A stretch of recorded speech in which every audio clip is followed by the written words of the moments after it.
Big Brother, mainstream media, government cover-ups. You want answers? Well, so does he. He's Alex Jones on the GCN Radio Network. And now, live from Austin, Texas, Alex Jones. Well, this is going to be an extremely fast-moving Tuesday, the 30th day of September, 2014.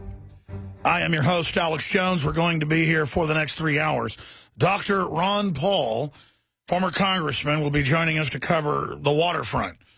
From ISIS being backed by the West to the 28 9/11 pages that clearly show our government stood down bare minimum, to his son, Rand Paul, the GOP front runner for the Republican nomination in 2016.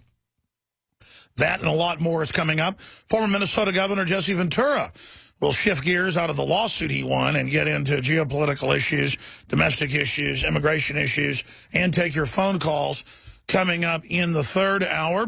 And I've got Dr. Ed Group joining us to talk about very serious developments on the Ebola front at the bottom of the hour. Again, I'm your host, Alex Jones. Thank you for joining us. North Texas Hospital evaluating patient for potential Ebola exposure. CBS Local out of DFW. There's another headline out of 9 News in Dallas. Dallas Hospital isolates possible Ebola patient.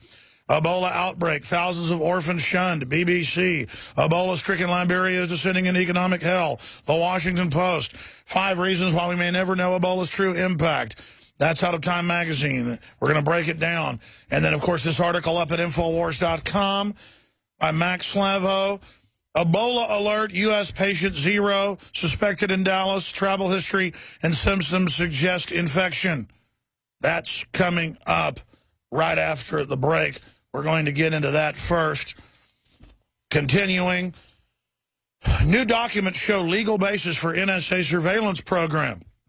The NSA made its own documents, kind of like a get-out-of-jail-free card you make up on your home computer and put in your wallet. And they say that's how they spy on everyone illegally without warrants and why they lie to us. Gee, they're being honest. They promise. I mean, it's okay. They had a note, even though they forged it. It wasn't from the doctor or from mommy. It was from Baphomet. So we're going to be breaking that down. Also, you know that we don't criticize police themselves individually and demonize police for what other bad police do. That only feeds into the us against them paradigm, the divide and conquer balkanization that the globalists want. We are against federalization of the police. We are against them violating the Bill of Rights and Constitution. But the police are a reflection of the government. And you know what rolls downhill. So just demonizing them doesn't do anything, plays into the larger plan. But we do have to show what federal training and federal directives have turned the police into, what we fear in Mexico, what we fear in Nigeria, what we fear in North Korea. These are mainstream news articles I have, ladies and gentlemen. I'm going to shoot him in the bleepus, in the male genitals, says cop before executing camper. They pull up and say, we're going to kill him. And the other police go, you mean non-lethal? And the guy starts giggling. Of course, even after he's been shot repeatedly on the ground, they keep shooting, let the dog bite him. It's an example of the stuff you see with gang members attacking an old lady or something. The very same giggling, the gibbering, I don't like hardcore convicts that are abusers of innocence. I don't like gang members. Thug types will try to intimidate you at the gas station. I'm not looking for trouble, but I just start really getting ready to go crazy, clobber. And I get the same feeling when I see a group of thug cops. Most cops don't act like that, but you can see it when you got a group of gangbanger cops. Just like the gangbangers that infiltrated the military. And it is disgusting. And that's what they are. They're gangbangers with badges. And there's nothing, I think, more disgusting. And then it goes on. Florida woman arrested for possession of SpaghettiOs. Can't make that up. Cop seizes car when told to get a warrant. Tells owner that what he gets for exercising his rights. Ladies and gentlemen, we are live on this Tuesday, the 30th day of September, 2014. I am your host, Alex Jones. Paul Watson just posted an article to Infowars.com that I'm going to pull up right now that is huge, huge news. CDC warns funeral homes in U.S. to prepare for Ebola victims. Recommends caution workers not to embalm corpses. And this ties into an article that we put out 4 years ago. We received secret documents out of Indiana, then confirmed them in New York State as well as Texas and Arizona, that they are preparing for millions dead per populous state like Illinois and Texas and Indiana and New York, hundreds of thousands in states like New Mexico and others. And I've asked Watson, who just showed me the article 5 minutes ago before it went live, to add the old article about the larger preparations during an airborne Ebola release or mousepox or something along those lines. Now, they have brought more than 15 Ebola patients to the United States. That's never been done before. They're now estimating at the UN 1.4 million people will have it by December. Some top German virologists in Bild magazine were quoted 3 weeks ago as saying 5 million. 5 million. Now, I don't know if any of this is going to be that bad, but this is not Infowars.com saying this. We were covering it months ago saying it could be projected out to that point, but it's getting serious because they could use the fear to roll out this Monsanto, Bill and Melinda Gates vaccine, and heaven knows what will be in that. My grandmother got the polio vaccine, and a month later got paralyzed and almost had to be put in an iron lung, and about half her muscles, the nerves got eaten, got killed, and she's 89 years old today on crutches and in a wheelchair. 1955, she was as happy as pie and beautiful and had 2 children and was, married to my grandfather. And she went out and got that vaccine, and she got it. And by the way, it was a scandal then how many people got polio from it. They were just hyping it up, and it wasn't that big of an issue until the vaccine came in. And it was a victory of propaganda that they could do that. And still in India, in Pakistan, every couple of weeks you hear about 500 kids, 1,000 kids, 64,000 children in the last year. These are real headlines. Have paralysis after polio vaccine. They don't call it polio. It's the same thing. Something eats your nerves, and a lot of kids die. And it's just a number. 64,000. 64,000. Big deal. Oh, there was some more kids just died in Colombia last week getting vaccines. They were getting the HPV Gardasil. Oh, there's more dead kids in Afghanistan. The UN came out yesterday and admitted what the Telegraph said 2 weeks ago. Yeah, you know what? It's true. We had a vaccine mix-up that killed a bunch of kids. 15 in one town alone. And, they always underreport. But it's just like, big deal. That's just part of getting your shots as you die. And they go, what, are you against science? You against shots? I don't trust this world government caught doing countless secret tests on everybody and their mother doing this kind of stuff. I mean, you'd be crazy to.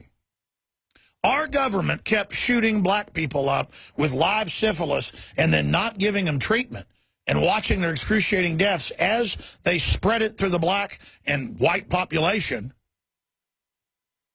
for 47 years. 47 years. And then they oversaw Lyme's disease, that is tick-borne syphilis, that was produced at Plum Island. Look that up. You can't make this stuff up. And I'm just giving you well-known stuff that everybody knows. I'm not mentioning the literal hundreds of other admitted domestic tests that I could rattle off right now. Hundreds of them. Hundreds. Thousands of total studies. Hundreds that were lethal. Giving the pregnant wives of GIs from 1943 until the 80s, when they, quote, quit the program, vitamin bottles, mislabeled vitamins that were uranium and plutonium pills, so they could, quote, see what it did to them. They weren't seeing what it did to them. It was a human sacrifice of the baby, a power of the state to corrupt the medical corps and to see how far they could go. It was a corruption. It was a twisting. So that's why this Ebola is so serious, is because we can't trust the people involved overseeing it. What are they doing, putting thousands of 3,000 U.S. troops and others into the Ebola hot zones? You would never do that. What are they doing letting them come back? What are they doing bringing more than 15 of these patients into the U.S.? What are they doing? Look at this headline. Just went up on Infowars.com and PrisonPlanet.com. We're tweeting it right now at Real Alex Jones on Twitter. CDC warns funeral homes in U.S. to prepare for Ebola victims. This is breaking at Infowars.com. The Centers for Disease Control is advising funeral homes in the United States on how to handle the remains of Ebola victims, although officials are keen to stress the development is not cause for alarm. All 3 pages list of recommendations instructs funeral workers to wear protective gear while handling Ebola victims, as well as warning them not to carry out autopsies or embalm corpses. You think they need to be told don't touch him? I guess they probably do. If the outbreak of the potentially deadly virus in West Africa, why are funeral homes in America being given guidelines? Asked WFSB. Last night, it was revealed that a Dallas hospital is holding a potential Ebola victim in stringent isolation after the patient was admitted based on symptoms and recent travel history. Alicia English, executive director of the Georgia Funeral Directors Association, dismissed suggestions that Americans should be alarmed by the recommendations. And again, if you ask Watson to print me, because I can't do it on air, print me the Aaron Dykes article from 4 or 5 years ago with the actual documents about funeral cemeteries prepared for mass graves. I think was the headline. I just need that intel. We can put it on screen. Thank you. I want to have it added to this article. As we reported earlier this month, the U.S. State Department ordered 160,000 Ebola hazmat suits, prompting concerns that officials were preparing for an outbreak within the United States. While Ebola has so far been confined to the continent of Africa, speculation has arisen that the virus could have gone airborne to at least a limited extent. Michael T. Osterholm, director of the Centers for Infectious Disease Research and Policy at the University of Minnesota, acknowledged in a recent New York Times op-ed that virologists are loath to discuss openly, but are definitely considering in private the possibility that Ebola has gone airborne. Top German virologist Jonas Schmidt-Kansast caused consternation recently when he suggested that the battle against Ebola in Sierra Leone and Liberia was lost and that the virus would eventually kill 5 million people. Here is the article from 2009 by Aaron Dykes. Plans for mass graves confirmed. Government surveying cemetery readiness for mass flu outbreak or other deadly contagion. And the actual documents are there, preparing for millions to be buried in just one cemetery in Indiana and New York State. So again, ladies and gentlemen, plans for mass graves confirmed. We can scroll down and show folks the documents right there in the article. This is the reality, ladies and gentlemen. Okay? Because when we reported the mass grave plan, they had all this national media say we were putting out a hoax. They had all the national media say we were lying. We don't put out hoaxes. Probably every 6 months or so, one of my great writers, and I've done this myself before, will pick up somebody else's report that is a hoax or wrong, because we're posting a lot of news and get it wrong. A couple of weeks ago that happened. Hadn't happened in about a year or two that Watson had made a mistake. And he did one about sex education in Florida from another source that was not accurate. It was actually Canada. But that stuff goes on in schools regardless. But the Washington Post wrote about how we were deliberately putting out bull last week. Even though I saw it 5 minutes after it went up, it had a gut reaction. I couldn't get a hold of Watson, so I called another web guy. I got the codes, and I'm not good at it. I said, jerk that story. And then I got Watson on the phone. I'm not throwing him under the bus. This happens to me, too. Just as an example of total transparency here. And I said, I think that's fake. I think those people look too old. I think that's and he goes, all right. And then Washington Post hit us. But here's the thing. They were watching within about 10 minutes. We had that pulled down. 5, 15, I don't know, 5, 10 minutes, whatever. Had like 5 comments when I found it, when I looked at it. And they had already seen it and already screenshotted it. That's how much they're watching us, just waiting for us to make a bumble. But I'm glad I should probably even retract that on air, as that's why I intended to actually talk about that. That was on purpose to tell that story. Because we don't celebrate our mistakes, but we open them up. We want you to know when we make a mistake because we're here trying to get it right. It's like yesterday I said, there's no teleprompter here. I'm going off memory and research. I said, yeah, this monster that cut this lady's head off, tried to kill the other one, got stopped by the CEO of the company in Oklahoma. You know, I'm glad he took that guy out. I'm glad he killed him.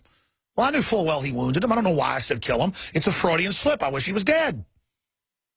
And CJ popped my ear and said, he's not dead. And then they threw up an article right there in front of me. That's good. That's what we all need to do with politicians, with media, with everybody else. I've told my whole crew, you call me on bull. You call me when something's wrong. You call me when you think something's out of bounds. Because I don't want to sit up here and compartmentalize, smoking my own dope, believing I've got all the answers like the establishment does. So let me tell you, establishment, you don't have all the answers. This world is in crisis. And when Ebola breaks out, if it does in this country, we need to blame the system that didn't put the standard provisions in to stop it. They turned off the default protection modes. Monday through Friday from 11 a.m. to 2 p.m. Central, we're here. This Ebola thing has been allowed to get out of control. It appears to be mutated in a stronger fashion. That's what the virologists are saying. I'm not going to recap all that. The fact that they are letting people fly into here from Liberia and other countries that are in a state of collapse right now. It's not even the Ebola deaths, which are terrible, that are the real crisis. It's the fear, the panic. And I'll tell you this, if Ebola breaks out in the United States, I'm going to quarantine myself wearing a mask. I've already got it in place for my family, and I'm just going to stay away from people that are infected and stay healthy. That's all you got to do. But our government could pull all sorts of shenanigans to let this be the crisis that let Obama stay in office. I mean, I never used to think that would actually happen, but the sky's the limit now. They've gotten away with executive orders on everything and just launching wars without approval and carbon taxes without approval. So the sky's the limit at this point. I would expect anything out of these people. We're going to talk to Dr. Group coming up in the next segment about that. Later in the broadcast, after Ron Paul leaves us at the bottom of the next hour, I'm going to get into 3 articles from the stack today, and there's more than just these 3. It is not my job and not my goal to just get up here and bash police. When I was younger, I did do that to a certain extent because I knew that North Korea and Mexico and places were oppressive and bad. I didn't want our police to be like that. I knew they were being federalized. I knew they were being militarized, but that's happened now. But you catch more flies with honey than you do with vinegar, as Grandma would say. And the police, as I've said 1,000 times, this is true. I didn't realize when I was young and dumb, I'm still, I guess, young and dumb to a certain extent, at 40 years old, are a natural ally to the liberty movement. In polls, it's like 95% are pro-gun. Some are 98% in national polls. They tend to be pro-property rights, actually anti-police state in many cases. The police state is what the feds are bringing down, what the globalists are bringing down from the top. They want to federalize local police. They give them the training, the militarization, the asset forfeiture, and then sit back with CNN and MSNBC and everybody and go, oh, look how horrible the police are, after they literally are trying to twist them with their arm behind their back and to try to hire thugs and hire low IQ and hire gangbangers like they hire the Droogies in Clockwork Orange, the Stanley Kubrick film based on the book Clockwork Orange, that if you watch it today, you see how visionary it was, where they hire the gang members to be the cops. That's what's done in oppressive countries. That's what the Nazis did, is they hired the street thugs, hundreds of thousands of them, and veterans, bad veterans, to form the SA. But mainly just criminals and street thugs. And that's what I'm seeing in more and more of these videos from their own squad cars. I'm going to shoot him right in the bleeper, says cop. And this is on the news, we can say it, but I'll let the report say it. Cop says cop before executing camper. And it's just some homeless guy. And even after they shoot him over and over again with real bullets, but also with beanbags and stuff, they go up and shoot him more and then let the dog bite him and get off on it. And I said this was cold-blooded murder on purpose. This is what you see in, videos or testimony where 6 or 7 gangbangers beat up and kill an old woman. It's the same giggling, the same, whether it's weirdo convicts or gangbanger cops, they all look and act the same. Everybody knows it, and I want to throw up.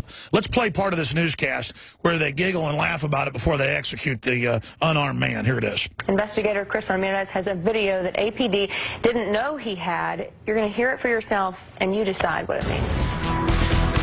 And Tom and Tessa, the 2 officers who shot and killed homeless camper James Boyd are Dominic Perez and Keith Shandy. Well, this story is about Keith Shandy. Nobody in the public has heard what Shandy said 2 hours before he pulled that trigger, firing those fatal shots. Well, you're about to hear Officer Shandy's own words. Keith Shandy, fired from New Mexico State Police, but hired by APD anyway, responded to the scene in the foothills last March.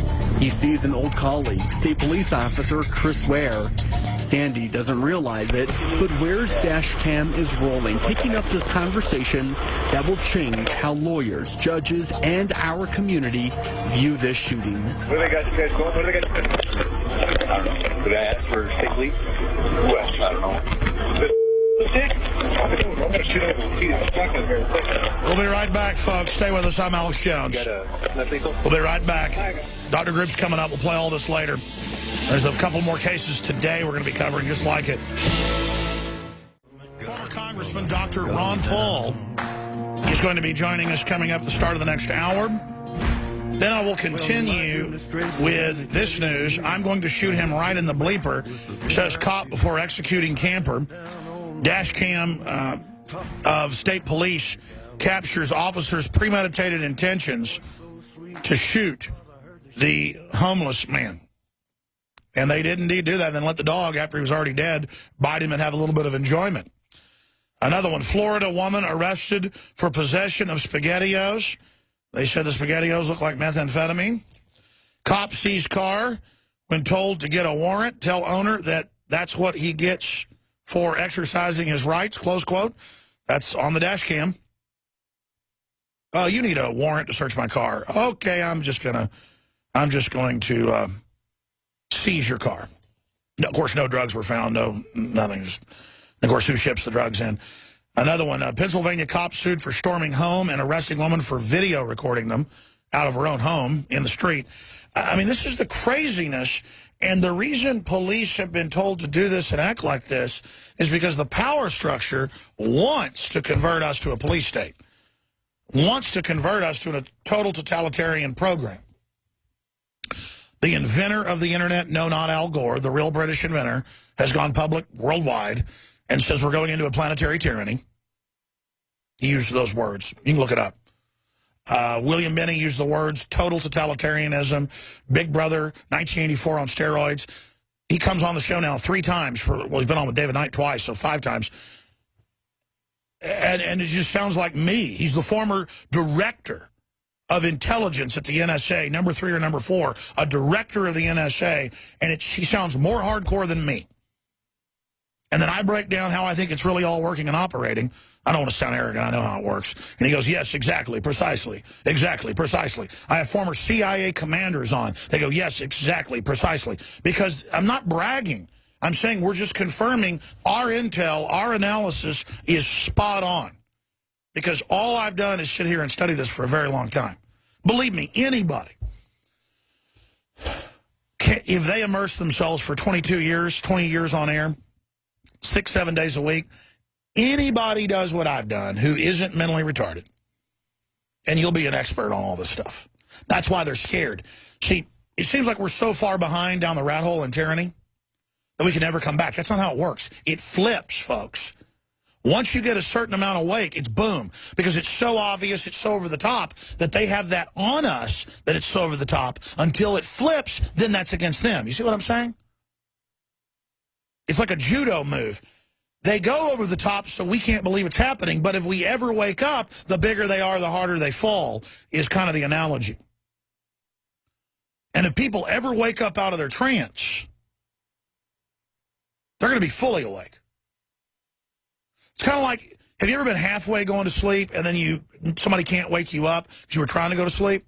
but that if you've been in a deep dream, you can pop out of it fully awake. It's kind of like that. We're in such a deep dream, historically this has happened before, that if we come out of it, it's, whoa, I'm in the Matrix. This is incredible. That's the point we're reaching. And that's why the establishment is so desperate going, okay, mercury's good for your brain. Okay, your kids don't belong to you. 2 + 2 = 5 or 7 or whatever we say. And world government's good, but it doesn't exist. They're trying to just get you used to now all the craziness. They're trying to acclimate you. It's psychological warfare. But if you're aware of the psychological warfare, it's game over. So their attempt to train the military to confiscate our guns and round up liberty lovers and set up brigades homeland under Northcom, in the last 6 years, it accelerated under Obama, undoubtedly. What do you think took the military from 50% awake to 90% awake? And I've had Colonel Schaefer, countless others, that they go, that's the number, 90+%. I'm not just saying that. What took them from 50% awake to 90%? Being called into briefing rooms and trained to take guns and told George Washington's bad. It's the over-the-topness of it. But what are they going to do? They're going to take down America. I'm getting chills right now.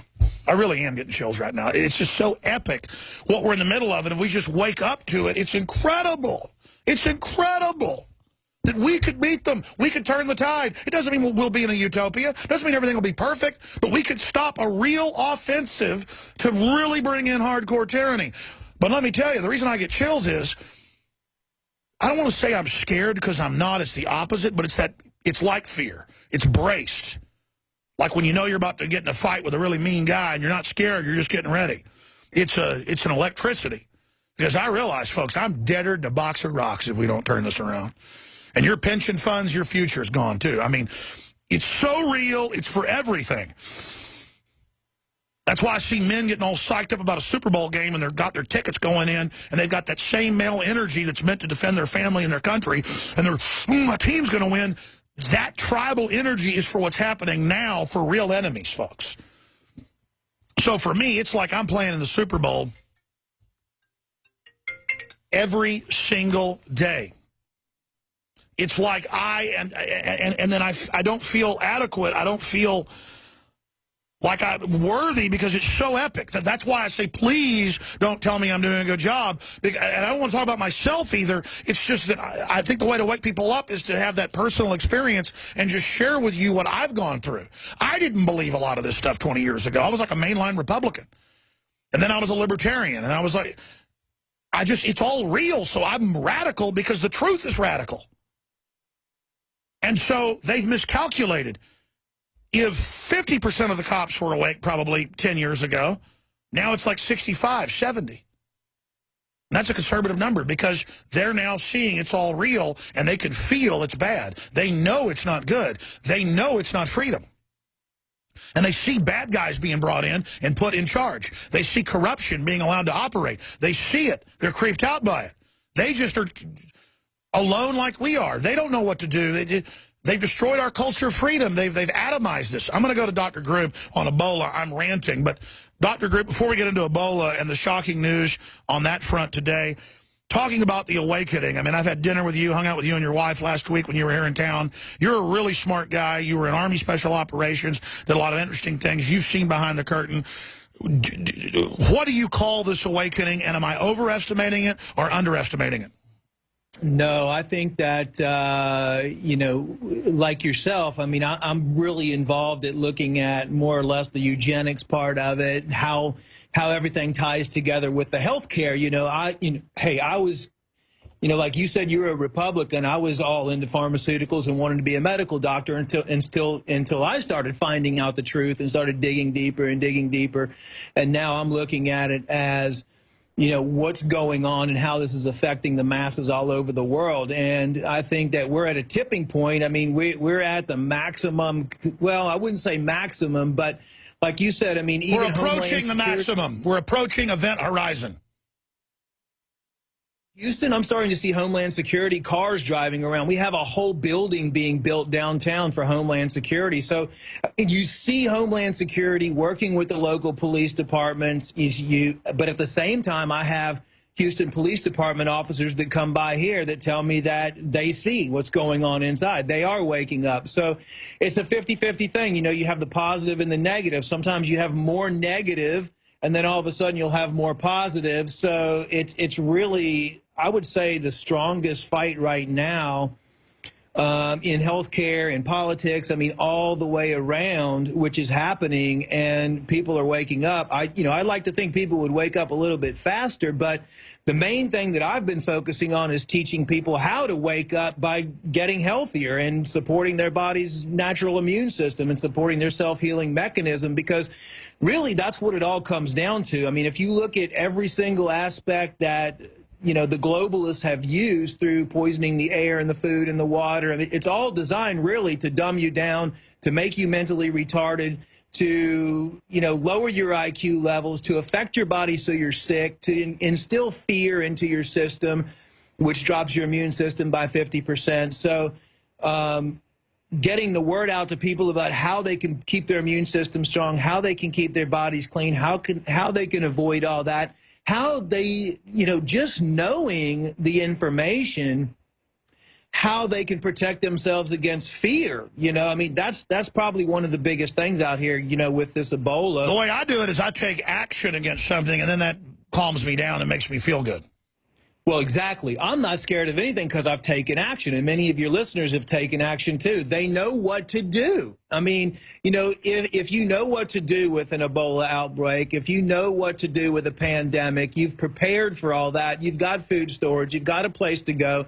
You've stocked up on, silver. You've stocked up on iodine. You've stocked up on the things that are going to protect your cells, DNA force, all that stuff that's there to protect you and to boost your own immune system and to keep your body strong, and you have a plan, then there's nothing to fear. I mean, if you understand how the globalists and how all those individuals operate, and you just look at why are they breaking all the rules here? Why is Obama signing executive order to, that can force That's it. They're moving on all fronts now. They don't care anymore. I've never seen so much corruption. What does that signify to you as an indicator?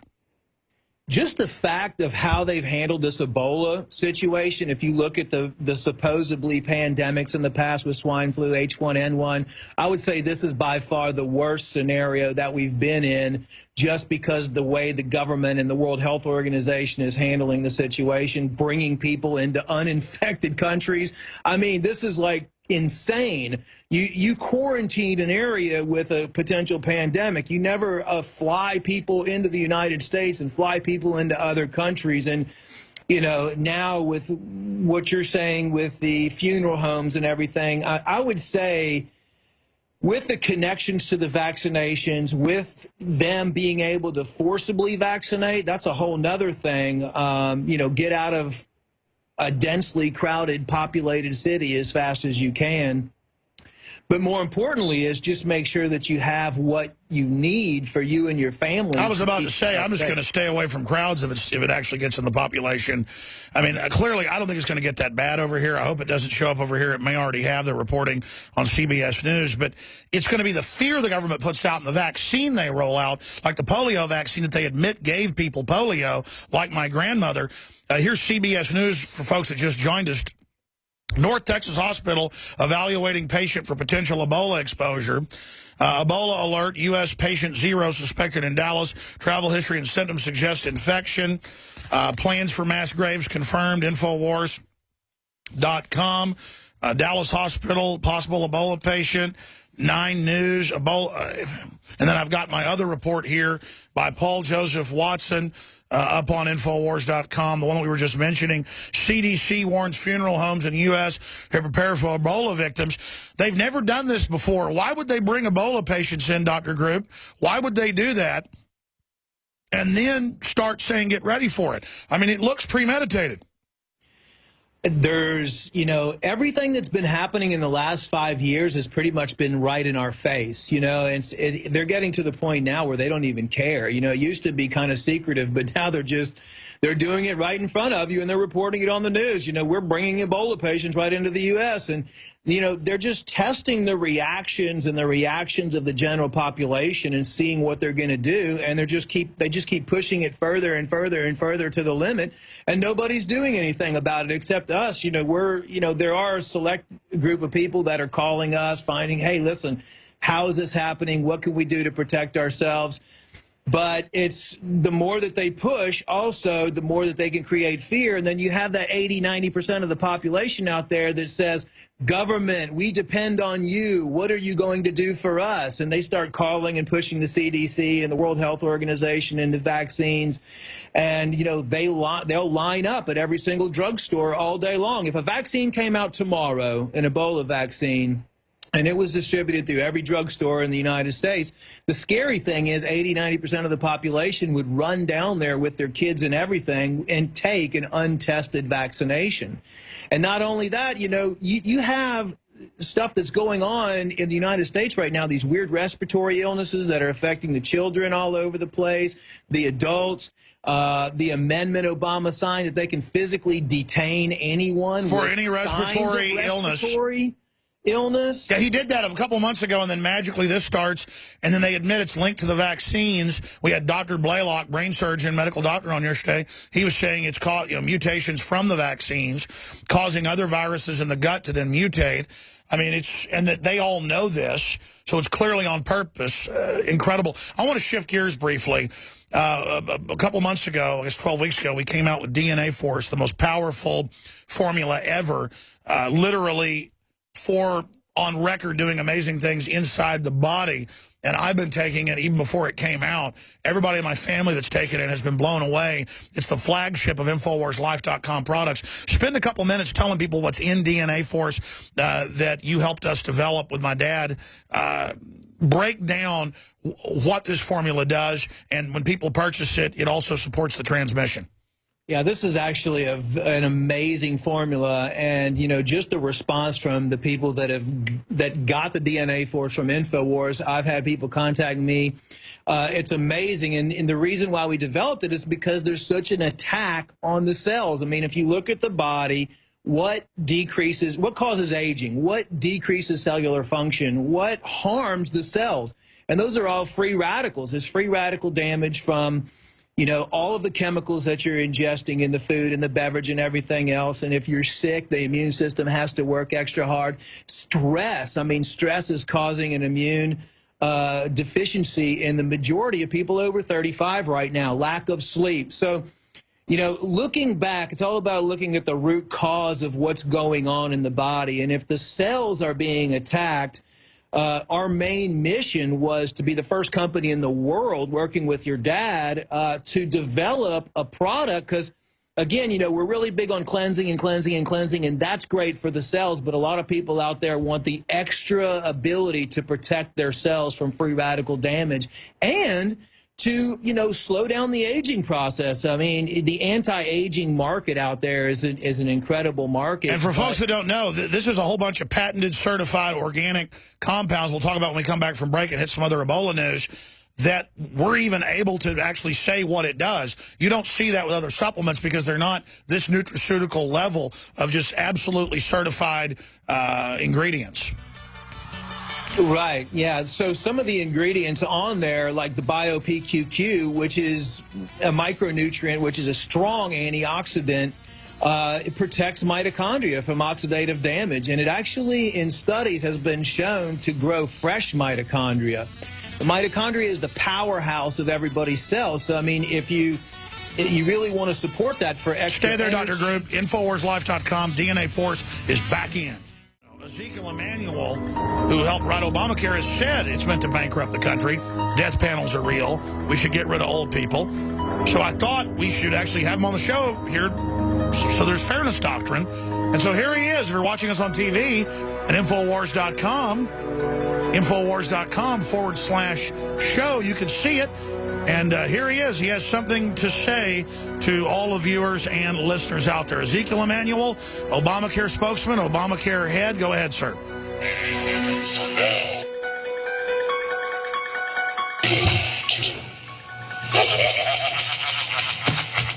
Ezekiel Emanuel, let's pull out so folks can see him. He kind of Obamacare. They love us bringing Ebola patients in. Dr. Ezekiel Emanuel. Why he lovingly, ladies, he looks like the Grim Reaper, but I guess actually up is down, down is up, black is white now. So that's the good guy. George Washington's bad. Christians are bad. Christ is bad. The Grim Reaper, Ezekiel Emanuel, angel of death, is good. Angel of death flying free.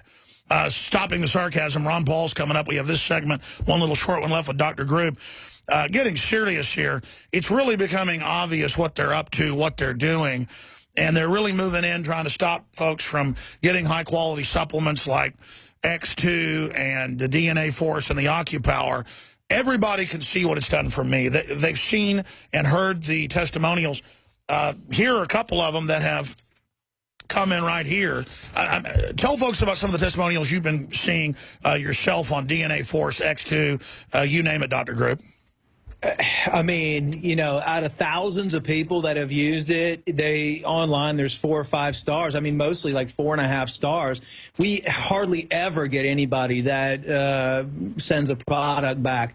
I mean, but that's what we're about. I mean, we don't create products that are second best. I mean, our products are guaranteed to be the best in the world. I mean, if you can find a better product out there, we'll buy it for you, and we've never even had that. Well, Obamacare's a better product, doubles or triples prices, gets rid of your doctor, and creates euthanasia squads and death lists for veterans. I mean, what's wrong with that? You know, that's a pretty bad, it's a disaster, actually. I mean, Obamacare is doing nothing but addressing the root cause. And listen, the medical profession has never focused on the root cause. They do not want you to know what causes disease. They don't want you to know how to fix disease. I mean, all they want you to do is get on their medications and eventually die. I mean, that's why people need to look away from. Now, don't get me wrong. If you get in a car accident, you have broken bones, emergency situations, we have the best medical system in the world. But as far as Dr. Group, no, Obamacare, love you. Yeah, I don't know about Obamacare now. We'll see how that works out because, you know, pretty soon I'm sure somebody will get in a car accident and they'll be bleeding to death, and then they'll wait 5 hours to approve the Obamacare insurance plan. No, that's what they do. They'll bleed out. So I can't say that anymore, but I mean, our doctors are at least trained to save your life. Now, you know, I don't know. Well, sure, the doctors are against Obamacare, almost all of them. Look, people need to get DNA Force because literally one ingredient cost us upwards of $40 a bottle just for the one ingredient, and there's a whole bunch of ingredients in there. But the Bio-PQQ, a whole bunch of other ingredients, InfoWarsLife.com, go read about them. That's why it's $130 a bottle, or $129 a bottle. Leading competitors that aren't even as strong, folks, are $300 to $600 or even more. This is a true nutraceutical in every sense of the word at an incredibly low price, and it helps us fund our operation here. InfoWarsLife.com or 888-253-3139. And, of course, you can also get our colloidal silver. It's $19.95, and some of the best out there. InfoWarsLife.com. Thank you for listening. Or 888-253-3139. Or there's Obamacare, which loves you. It's for the children. You can always have that. CJ made the joke. I don't want to steal his joke that, you know, politicians talk out of their rear ends. And I got this little Grim Reaper that we're calling Ezekiel Emanuel. You couldn't really hear him earlier because I was putting his face up to the microphone. You actually have to put his Obama up to the microphone to hear it. So here we go.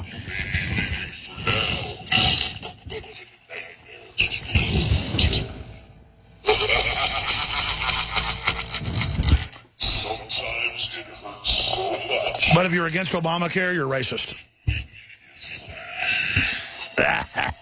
We'll get your guns. It's so much fun. Oh, so loving. Oh, so good. Obamacare.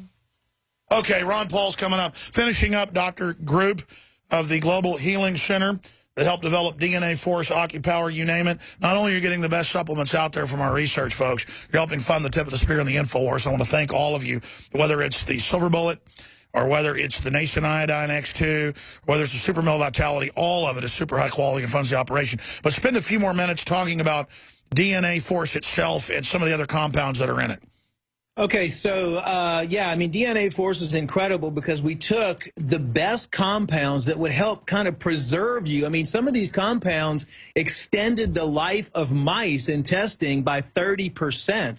So, I mean, you know, what would you give to do that? I mean, I've been taking it for 3 or 4 months now, and people that I haven't seen in a while say I look, you know, a few years younger. But what it's designed to do is to help your skin glow, to look younger, to feel younger. It's great for the heart. There's ingredients in there like Vetero Pure, which contains a concentrate from blueberries. There's CoQ10 in there. Which explain how many blueberries you'd have to eat to get what's in one serving of this. You'd have to eat 500 little bitty pallets of blueberries. You know, those little bitty cases of blueberries that you get. Yeah. So, I mean, basically, this formula is excellent because most of your mitochondria are going to be in your heart cells, your brain cells, your skin cells. So it really works on the heart. Each ingredient alone, I recommend people go to look at because we chose the best of the best.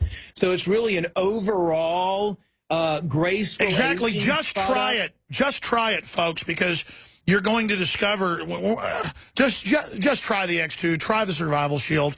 Try the Super Male Vitality, but really try the DNA Force because you've heard the rave reviews, you've heard the calls. This stuff really is revolutionary. We've had a lot of people that have had great success with just stress and mental clarity as well with this formula. I mean, some of the ingredients there have been proven in clinical studies to increase mental clarity, especially during times of stress. So it's an all-in-one formula, really, that just helps protect every single thing in your body. It also helps the mitochondria and the telomeres in there from damage, and that's really what causes the aging process. And again, the Bio-PQQ, talk about some of the other patented compounds that are in here briefly. Okay, well, we have R-lipoic acid, and that's known to support cardiovascular health. It encourages normal blood pressure. It's hot. The antioxidant capacity of that is great. We have a special type of CoQ10. We have the CoQ10, which is the made in the USA pure form. It's one of the only ones in the world made in the USA. And that CoQ10 is an enzyme necessary for proper cardiovascular function. It's clinically proven to help support your immune system, strengthen the body's defenses, especially, you know, we have these potential transresveratrol pandemics.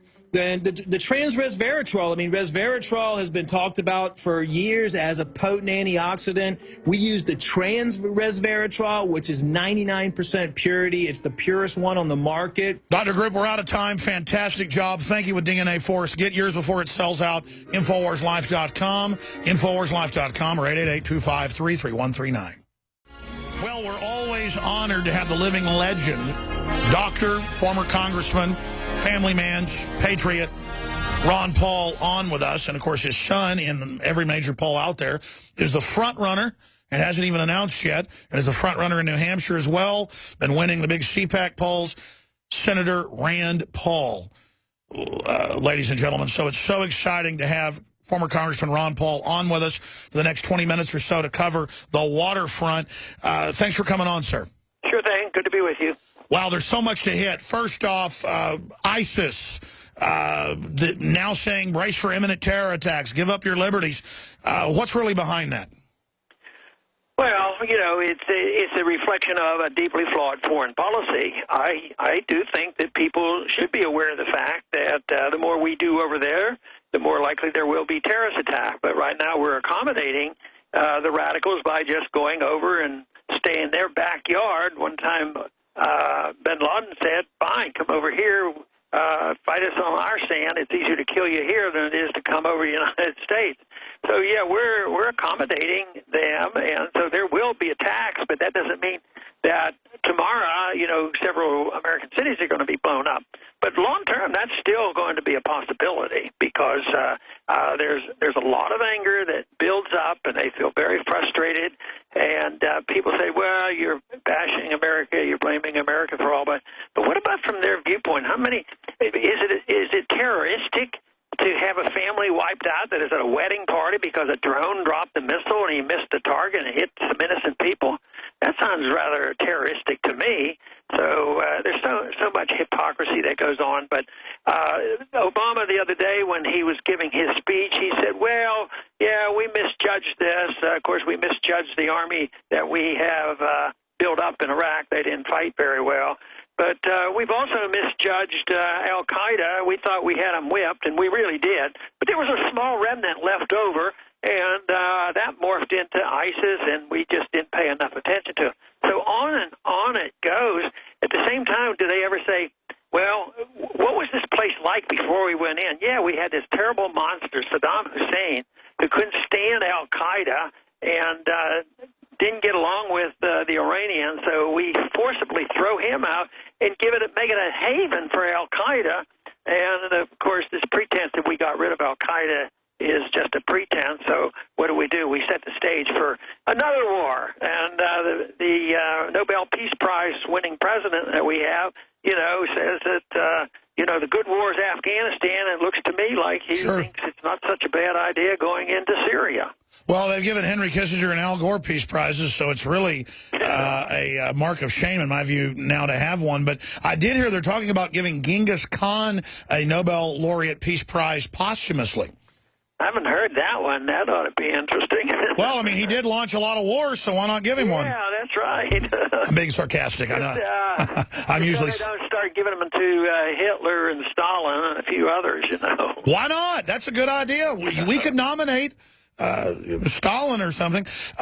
Again, Ron Paul is joining us live here on this Tuesday edition. If you just tuned in, you can check out his amazing multimedia TV, radio, podcast system, ronpaulchannel.com. Many of our affiliates that carry my show also carry his show around the country. So it's very, very exciting to see really what I think is the hope is the new media displacing the establishment media. The inventor of the Internet was in Reuters yesterday over in England. We'll put that story up on screen, saying that the very freedom of the web is threatened. We had William Binney on a few weeks ago, former director of intelligence for the NSA, saying it is a totalitarian takeover. It is targeting the people.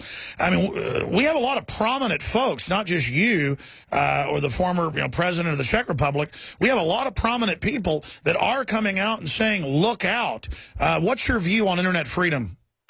Well, it's being diminished. I mean, the larger the government gets, the less freedom that we have.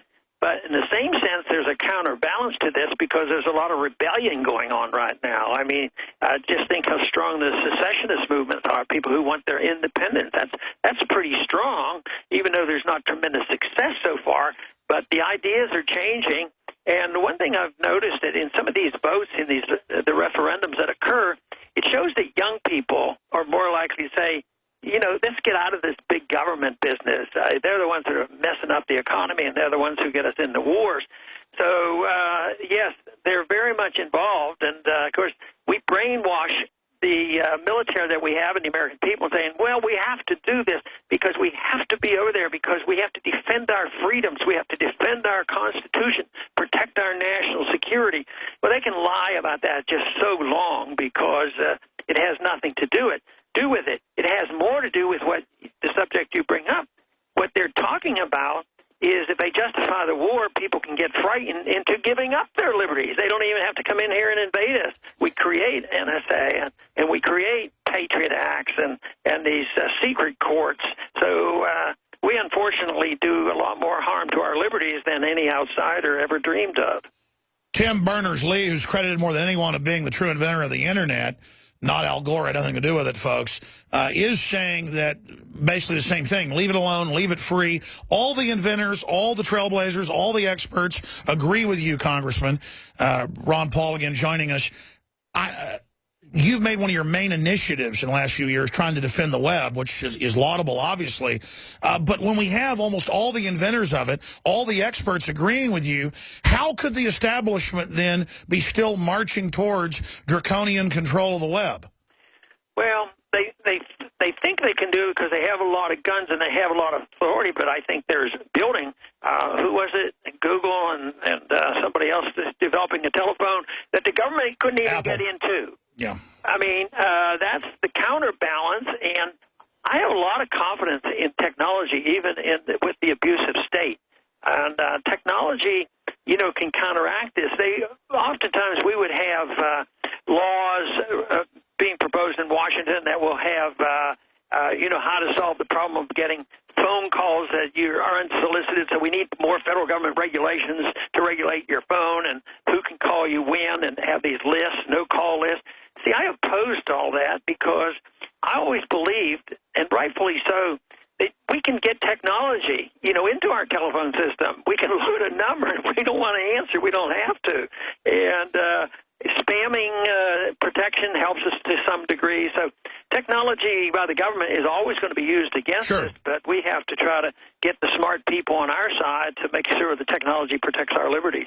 Case in point, as you know, Congress has tried to pass a bunch of laws about pop-up ads on the Internet to get their claws into that. Instead, people just download free pop-up blockers that works perfectly in almost every case. So, again, innovation is the answer, not more regulation. I saw a study that came out, I'm sure you saw it from a major university about a month ago, that the U.S. is now 33 worldwide for economic freedom, behind every industrialized nation. I mean, this country is not as free as it used to be. Nope, and it's going the wrong direction. But what about on television? I don't watch these movies and things, but people who download or set their programs, can't they go back and watch the program and click off? They don't have to listen to the ad. So that's another way that they can serve their own benefit. So, but I still want to be the optimist to say that this technology is about time it's being used for a good reason. And my argument is that for not centuries but thousands of years, all technology has been used for the state in enhanced war. Whether it's jet powers or nuclear energy or whatever, it's always been used to build bigger and worse weapons. And I think now we are moving into an age where we are capable as human beings to take technology and use it to do exactly the opposite. Yes. I know that it's early on and it's a big transition and it might be a stretch, but why not? Why not even think that it's a possibility that we can use technology for the advancement of peace and prosperity rather than using it to enhance the power of the state?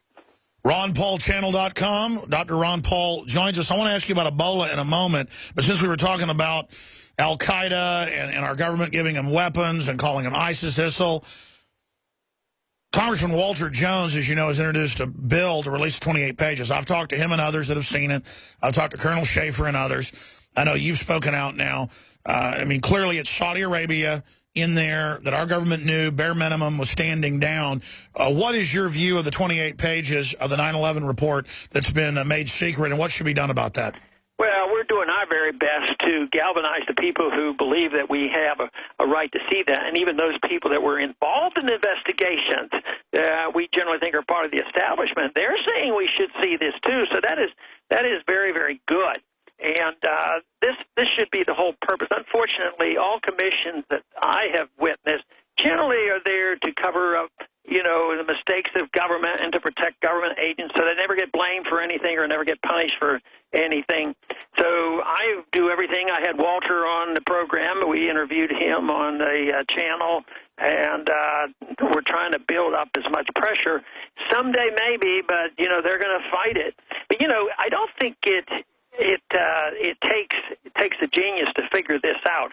They almost, the first thing is I think what government does is almost they encourage, the speculation, about what's going on, and they do this by claiming that that we don't even know what's happening out there, and yet we do. What about right after this thing happened? I remember being stranded in Washington, and I couldn't get out of Washington after 9/11. The airports were a horrendous mess, and then I hear the story. Well, the Saudis got out, the bin Laden family got out, and the FBI never even asked them a question. I mean, if that doesn't make you suspicious of what's going on, nothing will.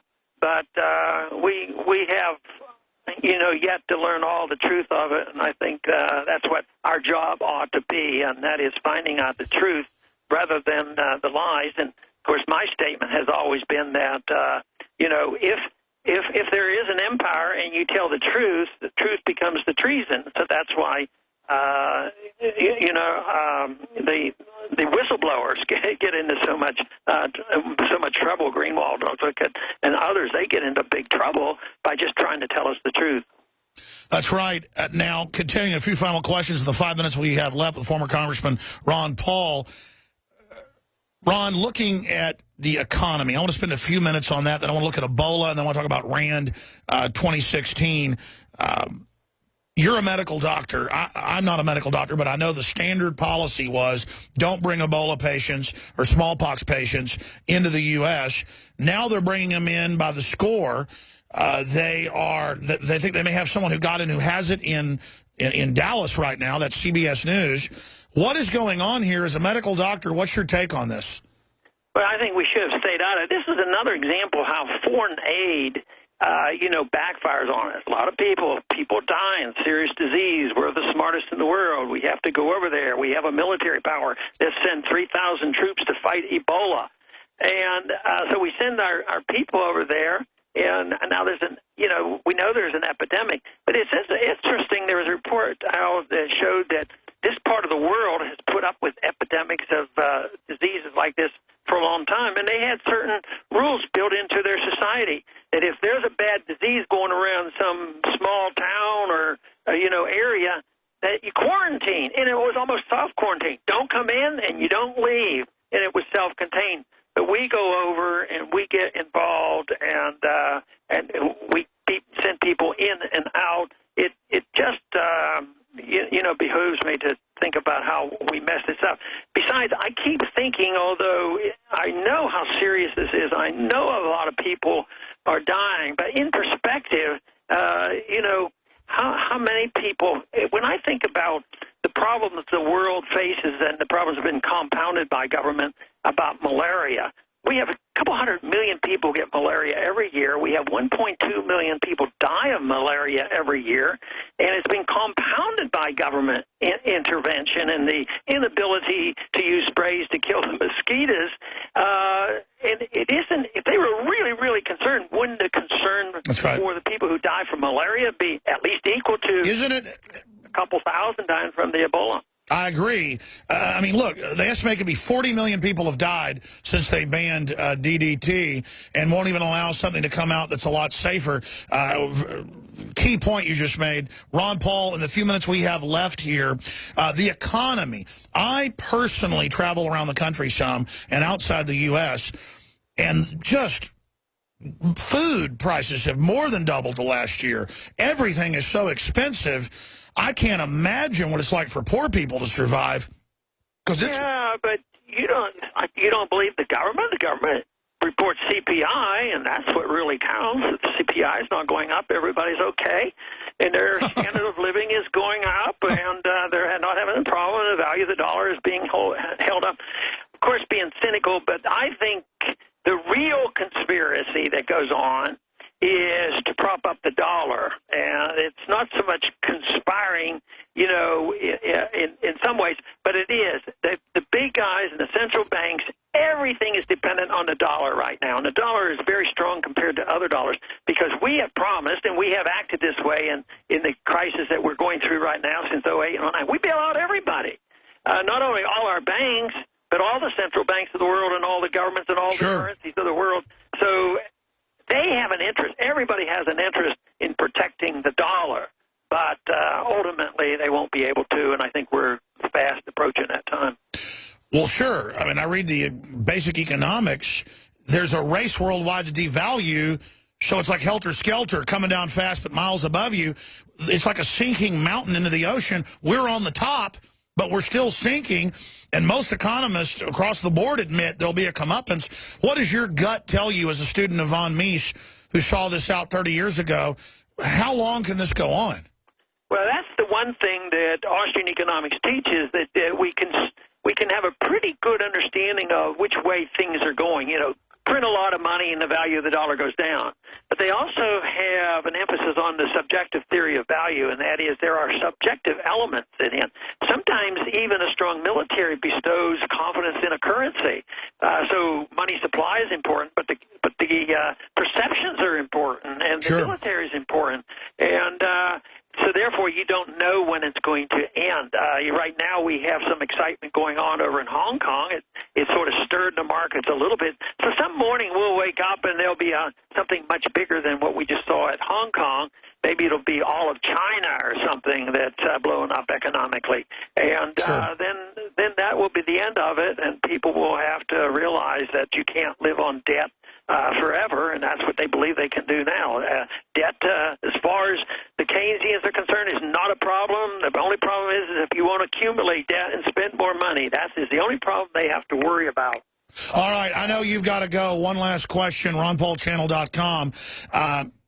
I'm seeing Ted Cruz, who I like, but I don't trust as much as your son, coming out and saying he's going to focus mainly on foreign policy in his campaign for president. Clearly he's running. We know Rand's running. Rand is focusing on foreign, domestic as well, but I really think focusing on tax cuts, focusing on regulatory rollbacks, getting back to the Constitution, that's what people want. I think Cruz is making a mistake. I mean, what are you advising Rand to do? Because, I mean, I'm just trying to give my 2 cents. Don't you think we need to focus on domestic issues? Yeah, we do, but I'm not in the business of, volunteering my advice. I think he knows where I stand on these issues. But one other thing that he does, without my emphasis, directly at him, but my emphasis over the years, and that is this whole issue of privacy. He's done such a good job on that and showing how abusive our government has been. So I think that is catching on, and I think he's still going to have a strong attraction to the young people, and that's a big issue for them. What is it like to see your son being the presidential frontrunner for the grand old party? I mean, he is. Well, it's great, but to me, it's also a mixed bag because I know what the piling on and the yelling and screaming by the enemies and the distortions that go on and what's going to happen, what the establishment will do. So, yes, I'm very pleased not only for him, but I'm pleased to promote the message. But I'm also, thinking about, you're going to get some hard knocks, and no parent would feel good when their kid gets hard knocks. You got to be proud of him, and he's just one more example of the legacy that you continue to put out there of freedom, and I hope others step up and promote liberty, because you're another testament, Ron Paul, to what an individual can do taking action. God bless you. Have a great week coming up, sir. Thank you, Alex. Bye-bye. Thank you. There goes former Congressman Ron Paul. I mean, Ted Cruz thinks he can score a bunch of points against Obama on ISIS and stuff, and sure, he can. And I like Ted Cruz. I really admire him, and we've only interviewed him once for TV, and I wish I would have, gotten involved with him earlier, because he was very accessible. Then we haven't even really bugged him now. But, his wife was in the Council on Foreign Relations, but I know a lot of people that were in it and got out of it. Just because you were in that doesn't mean you're bad. It's got like 7,000 members now. It's gotten bigger. It's the steering committee that's really bad news. And, work for Goldman Sachs and stuff. But, I mean, we've got to be ready for people in the system to promote liberty. You have to go off what they do now. And he promoted freedom, when he was married to his wife. So I'm just having a discussion here openly, I guess, with myself and you, the listeners, about Rand Paul, about Ted Cruz. It's time to discuss that. I just have known Rand Paul since 1996. Know him quite well. And I'll just leave it at that. And I know he's for real. I mean, he plays a little bit of politics and stuff to get positioned to run for president. But you think about him versus a Dianne Feinstein or versus an Al Gore or something like that. I mean, it's night and day. It's total night and day. And he's willing to get up there and take his licks and be attacked. They're going to try every dirty trick in the known universe on him. And part of me says, hey, let the Democrats get back in and just wreck everything instead of let Rand Paul get in, and they'll end up blaming him for everything. But, justice be done, may the heavens fall. I don't want to go that route of, let's just let it get worse and worse, and that'll wake people up. No, we can't survive it. We can't get a John Boehner type or a Jeb Bush type, another neocon. I know Boehner isn't running, but, Chris Christie. We need somebody who really doesn't want to wreck the country and isn't going to play games. I mean, Rand Paul says, yeah, I'm all for bombing ISIS, but I don't trust you to bomb them because you've been funding them, Obama. And hey, John McCain, why are you hanging out with Al-Qaeda? I mean, hey, the drug war is a fraud, and hey, the NSA is a fraud. I mean, Rand Paul is better than Ted Cruz. It's just a fact. We'll be right back. Stay with us. Infowars.com. 15 years ago, when I first got a chance to meet and know pretty big movie stars, pretty big celebrities, It was a little awe-inspiring to be in New York City or Los Angeles in a big mansion and to be invited out to dinner, and I thought it was really cool. But I got a bird's-eye view into how the general public imagines celebrities and the whole culture like some Elysium world, heavenly place. It's actually a prison and the worst vibes overall I've ever felt. That's why so many big celebrities don't live in L.A. or don't live in New York and try to stay away from the celebrity, because it is so horribly empty. And the reason I just opened this segment up with that statement is I was thinking about how the only people I get excited about are trailblazers and people that are honorable and good. And how a rock star to me is Dr. Stan Monteith, who spent, I kept saying 48 years. That was like 4 years ago when he gave that speech. So it was 52 years. 2 years battling cancer in excruciating pain to stay on air 5 days a week, 5 hours a day on over 100+ stations nationwide. And just how smart he was, how committed, how loving. I see that in my family. I mean, I grew up having no idea how great my grandfathers and grandmothers were, how great my parents were compared. I mean, it's just... Now, being 40, I've matured a lot more. A lot of 40-year-olds aren't that mature because they don't really become even adults. They're 30 or something. There's arrested development. I grew up pretty quick. I was doing stuff when I was 13 that guys are doing when they're 20. But still, I was immature in many ways. And now as I get older, it's just like, oh, I wish I could let the young people know what I know, to not get in trouble and not be part of the system and to not care what people think about you. And then I realized the general public is that way. Adults really only care about the fake status, the empty status of the fanciest car or the biggest house. Well, if you like a fancy car and a big house, that's great. It's a place to have parties and have your friends over, and you have employees as part of the economy. I'm not against the wealth. It's just it can't be the capstone on the pyramid. What is the capstone on the pyramid is being in societies of men and women where you're about not screwing each other over, your word is your bond, you're honorable, people can trust you. And to have been led into those societies, and it took so long, I was never even trying to get into those societies. I don't even mean like a secret society, I mean a society in general. And to now, people know I don't screw people over. People know I'm for real. People know. And then those doors just open, and then you find that there's these societies of people that are honorable and good. People like Dr. Blaylock, people like Dr. Monteith. I don't know why so many times it's doctors, because they've attacked doctors and torn down their image, because a lot of them are corrupt and bad in the society. But it's like my dad's grandfather that was a medical doctor that had the whole black bag and, you know, still rode around in a horse and carriage before he got a car. It was all about being honorable, being good, being upright, being smart, being learned, being strong, having dignity. And they've taken our dignity. Gerald Celente talks a lot about this. I mean, I look at photos and old newsreels of black people in the 20s, 30s, 40s, 50s, and even 60s.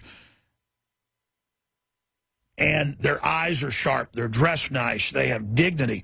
The white people are the same. And now it's just not there. Our souls have been sucked. We have been just robbed of everything that's honorable. And I am dishonorable compared to many of my ancestors. And I'm not a dishonorable person. I'm just saying I am weak and worldly compared to many of my forebears. And I can see the degeneration of my line. But that is what civilization is made of, is realizing, pull yourself up. And within that discipline, the discipline of Ron Paul, who I know works 14 hours a day at 78 years old, and jogs and rides a bicycle and works out and still has a couple beers. I mean, it's just a manly man. And he doesn't have a big tough bearing. And it's the long haul of being the doctor, the Vietnam vet, you know, the husband, the father, raising those kids, doing all that, going to Congress, being laughed at in the 80s, getting kicked out, getting back in 96, having no co-sponsors, and now his bills that he wrote years ago are passing the House. People are picking him up and reintroducing him. It's just the testament of the long haul, the great striving. Can you guys pull up The Arena by Teddy Roosevelt? I want to read that poem on air. It's not even a poem, it's a statement. Because that is the human experience. That's the heroes out there, is a woman whose husband dies in a car wreck, and she raises 3 kids and works hard, and those kids end up having trouble, but getting out of school and getting jobs and getting married and living. Survival is victory. That's a hero. And we have to rediscover what makes us great and strive for it. So I was just thinking how I'm starstruck by Ron Paul.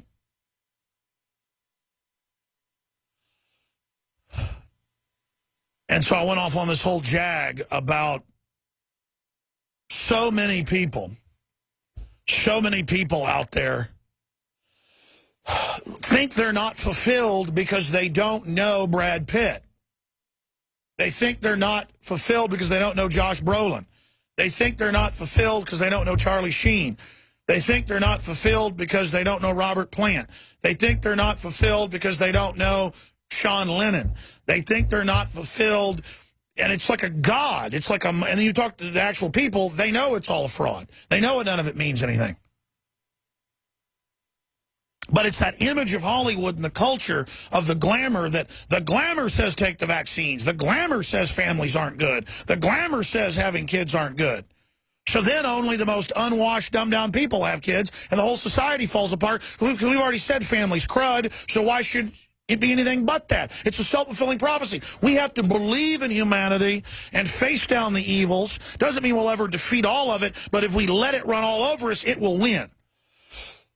We have to get involved. And so I was just thinking about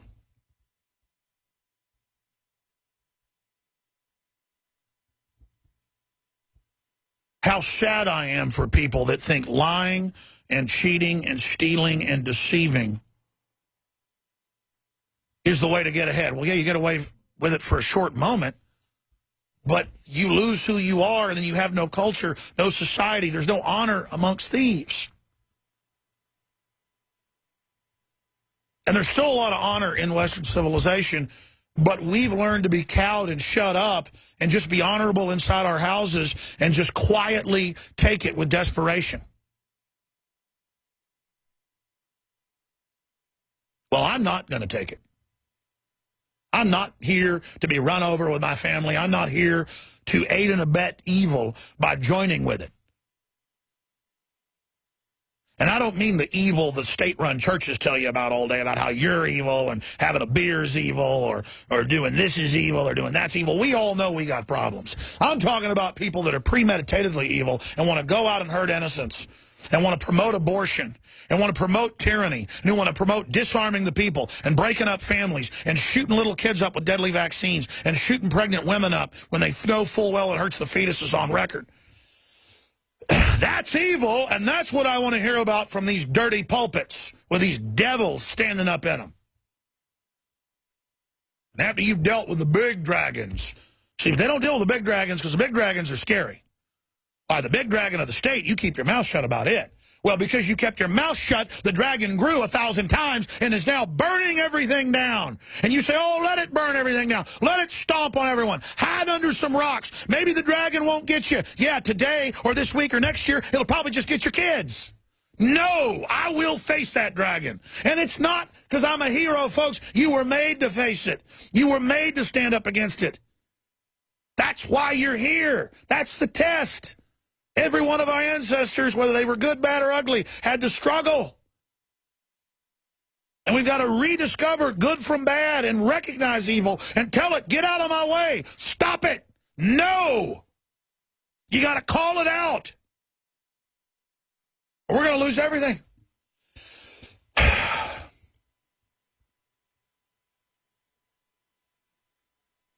You will run and we will live. Aye, run and you might live.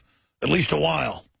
But many years from now, lying in your beds, what would you give to come back here and face our enemies and tell them you can take our lives, but you'll never take our freedom? That's truly living. I forget who said it, but A man with courage only dies but once. Cowards die 1,000 deaths. Well, I know the quote I gave earlier was William Wallace, yeah. But the quote about, we can look up, I think it's so old they don't know who said it, but the brave die a single death. Cowards die 1,000 deaths. We can see who said that. I know you found the arena quote. I want to read that arena quote. Thank you, by Teddy Roosevelt. Thank you. I want to be in the arena. And I also don't want, as a person that wants good, to be manipulated. Because the evil is also good at getting good people to go out and do evil things under the cover of a good cause. You have to have the courage to really analyze things and have discernment and decide what you're going to get behind and what you're not. They found the quote. Here it is. A coward dies 1,000 times before his death, but the valiant taste of death but once. It seems to me most strange that men should fear, seeing that death, a necessary end, will come when it will come. William Shakespeare. I knew that was Shakespeare. But it was, Shakespeare was taking all the colloquialisms and all the nomenclature of the time and boiling it down. It's carved on castle parapets that the brave only taste death once. And that's basically what he expanded on. Here's a quote by Teddy Roosevelt in a speech given in Paris, France in 1910, the man in the arena. I read this on air every few months. It is not the critic who counts, not the man who points out how the strong man stumbles or where the doer of deeds could have done them better. The credit belongs to the man who was actually in the arena, whose face is marred by dust and sweat and blood, who strives valiantly, who errs, who comes short again and again, because there is no effort without error and shortcoming. But who does actually strive to do the deeds? Who knows the great enthusiasms, the great devotions, who spends himself in a worthy cause, who at best knows in the end the triumph of high achievement, Ron Paul, and who, at worst, if he fails, at least fails while daring greatly, so that his place shall never be with those cold and timid souls who neither know victory nor defeat. But I would add to that, there's still a fate worse. Imagine being the dark servants of evil that actually know these secrets of chivalry and manhood and womanhood and honor, and who seek to keep honor from the blood of the people, who seek to keep liberty, the spirit of freedom, from the minds of the kingdom. Can you imagine knowing all these secrets that have taken me my entire life to learn, were always known, and were the bedrock of any successful civilization, hidden from the people, not codified, not taught, not preached, not given, like manna from heaven to the people who feel bad because their car is old and broken down, or feel bad they don't have the new fancy clothes or all the perfect finery, when all they really need is to be honorable and strong and respect their family and respect liberty and respect the liberties of others. It's in that dignity and in that respect and in that honor that we will revive civilization and reverse this hurtling, runaway, 900-mile-an-hour train going up into the side of a mountain. Our people, our children of every race, color, creed, religion are on a runaway train, on a runaway planet, blasting through space, hurtling around that fiery ball. All the people that came before us, all the past generations, all that they strove for, the tyrants, the lovers, the artist. This one was weak, this one was strong, this one a traitor, this one honorable. All of it went on this planet, all of it under the eyes of the Creator, who your very soul knows is there, the very presence of the universe and its creator, breathing down our neck, reminding us of eternity. But the atheists and the establishment, they want to be God. They want to say, there's nothing in the world but the Black Pyramid. There's nothing in the world but the Madison Avenue. There's nothing in the world but Times Square. There's nothing in the world but the women on the TV shows putting makeup on themselves and running around narcissistically.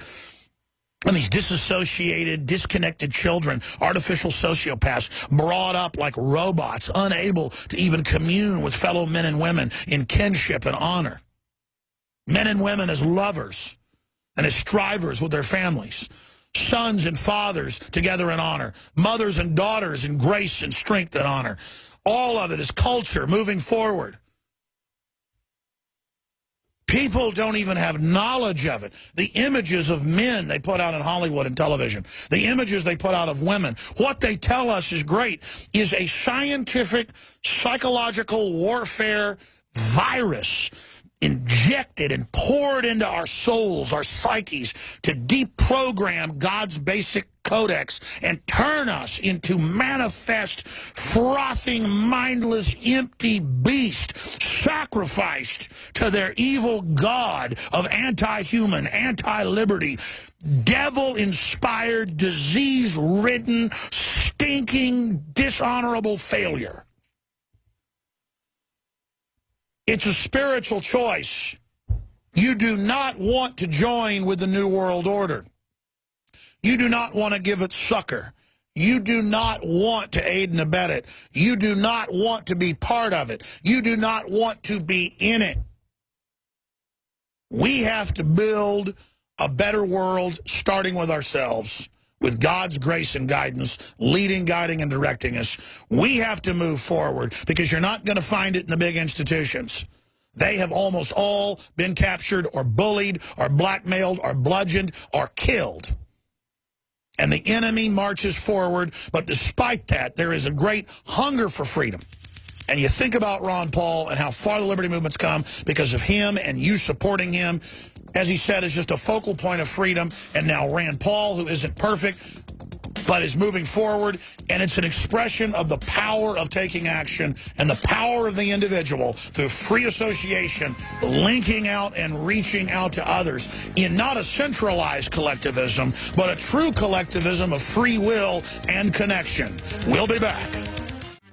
They give us false icons, and we all know this. I just state things here on there everybody already knows deep down, but these truths are not being echoed by the establishment because they want to make us feel alone.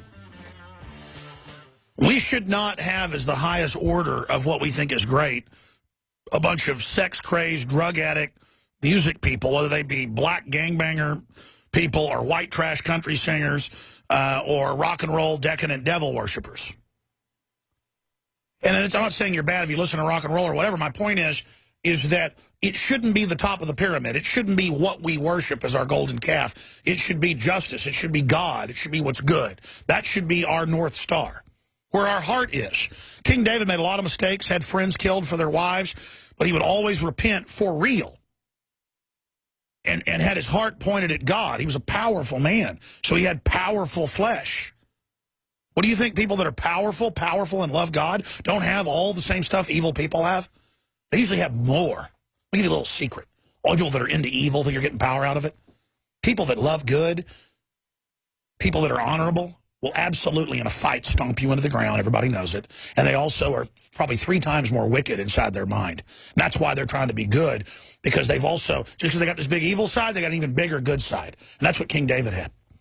And that's what it comes down to, is where is your heart pointed? What do you want to do at your core? And are you sorry and ashamed in front of God for the bad things that you even think about? Because if you had that in your heart, for new listeners, if more Americans and more people in the world had that in their heart, our problems would start to end very quickly. But we've got to seek God's face and repent.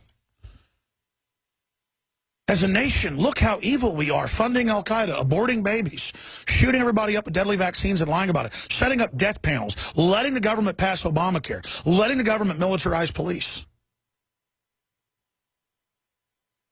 All these things.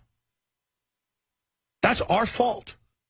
Sure, we got conned and maneuvered, manipulated, but now we know, so there's no more excuses. And we have to build the icons so that young people know to look up to medical doctors that go against the grain and expose the vaccine horrors or other issues or GMO, or people that go to Congress for decades and against the tide, turn the tide. I mean, that's what we're talking about. Because almost every time you do the right thing for the right reasons over a long period, you win. I can't think of times where you don't. That's the big secret. It's why evil's so scared of good people getting involved. Before I end this hour, please don't forget we're listener-supported, and we try to sell the very best products that promote liberty, that are a win-win-win across the board. We have a whole range of Made in America, Don't Tread on Me, Molon Labe, Come and Take It, ball caps, and T-shirts Made in America, women's apparel, beanie caps, winter's coming. We got a little bit more of the Molon Labe belt buckles in that we hadn't produced yet. When those sell out, they're going to be gone. The first 2 waves did. This is the final. They're all stamped. 1 to 500. We had 250 we just didn't produce because they were behind. Those are in. InfoWarsStore.com or Made1776.com. Get PrisonPlanet.tv memberships for $5.95 a month. 11 people can use each membership. Takes about 1 minute to sign up at PrisonPlanet.tv. See the nightly news, all the films, and help promote and fund a true independent media operation. Because we can be censored off other platforms like YouTube and Facebook and have been before. So we have our own system as kind of a clearinghouse, prisonplanet.tv. And then you pay it forward. Within a day, almost everything here on air ends up getting put to the YouTube channels and other places. But a lot of that stuff gets censored and things. So you are paying to help us then get it out to the public with the seed money to get that done. So prisonplanet.tv, if you are a member, thank you. Please spread the word that people can use your membership. And if you're not a member, become a prisonplanet.tv member today. And don't forget, more of the DNA Force incredible new proprietary supplement is available at InfoWarsLife.com or 888-253-3139. Jesse Ventura is coming up. Stay with us. Former Minnesota Governor Jesse Ventura, fresh off a victory in his lawsuit to clear his name from now confirmed slander, libel. He's not going to be getting into that today, but he's going to be joining us to cover the waterfront of his take on what's happening in the world. So I look forward to that. And I will open the phones up for the governor at the bottom of the hour. That's why we're having him back. So we had Congressman Ron Paul on earlier, very powerful interview. Man, there's so much he got into, saying we were lied to about 9/11, and I got to go back and listen to that interview. That was just crazy powerful. He got into a whole bunch of stuff that I was like, wow, he just said that. Wow, he just said that. I've got to go back and listen to that. But always a newsmaking interview, always important. So former Congressman Ron Paul was on with us. This Ebola thing is really concerning me because it is a pandemic in Africa. The UN says 1.4 million could end up getting it. As many as 1 million could die. Some are saying 5 million. I mean, I hope that's not the case. But what I'm worried about is a vaccine. I don't trust this system. North Texas hospital evaluating patient for potential Ebola exposure. That's out of CBS News, DFW. And saying they show signs of it and came from a country where it was happening. Ebola alert, U.S. patient 0 suspected in Dallas. Travel history, symptoms suggest infection. That's up on Infowars.com. Ebola outbreak, thousands of orphans shunned. At least 3,700 children in Guyana, Liberia, and Sierra Leone who have lost one or both parents to Ebola this year face being shunned, the UN has said.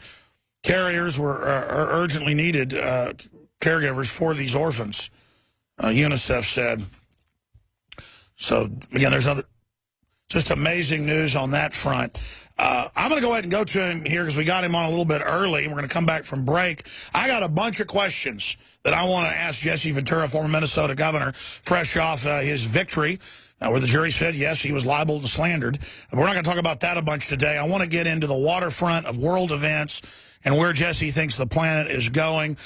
Jesse, we're going to break in a moment. Thanks for coming on, Governor. But first off, what are some of the things you want to get to when we come back? Oh, I don't really care, Alex. You know, with you, I'll talk any subject that you pretty much want to talk to me about. If you want to talk about the trial, we can talk about the trial. Whatever thing you want to discuss is fine with me. I want to ask you when we come back, in your gut, where you think humanity's going to be in 100 years. Will humanity survive? Don't answer that yet. I just want to get your take on it. And I want to ask you about your TV show. I tell you, I watch it when I can online, but I had 3 people yesterday come up to me separately and bring up your TV show and some of the big debates you've been having on it. So congratulations having all these other hit TV shows in the establishment media and now having one in cyberspace. I think that's the real mark of super success. You could dominate in cyberspace. Well, Alex, all I can say is this show I'm doing right now is my favorite one I've ever done. Because of the fact that there's no FCC regulations, nobody hovers over me, and Aura.tv, I'm the boss. I mean, I talk about anything that I want to talk about, and it's wonderful, and that's all I can say. I'm so content doing this show, I don't even want to do anything else. I remember you were driving off with Kinky Friedman about 8 years ago when I first met you, or it's got to be longer than that. Man, time flies. In San Antonio, we did an interview. And as you were getting in the car, I said, Governor, wait till you finally do your own thing on the Internet. That's when you're going to have your most fun. I don't know if you remember me saying that to you. I don't recall it because everything was moving so fast, but I'll take your word for it. I just remember that because I knew you were made for the Internet, where you could just be unfiltered. We're going to come back, talk about the show, so much more. And at the bottom of the hour, take phone calls, wild card. Anything you want to ask the governor, Jesse the Mind Ventura, freshly vindicated in his lawsuit. It was all pure bull. It never happened. He told the truth. I love powerful broadcasting, and I think we had one of the most powerful interviews with Ron Paul earlier, where he came out and said they lied about 9/11, the 28 pages where he dropped a bunch of other big bombshells. I love to see Ron Paul getting more hardcore, and now we got somebody who's always hardcore and will always tell you what he really thinks. You know, there's probably 10% of things that Jesse Ventura believes that I don't agree with. I could care less. Because he says what he really thinks.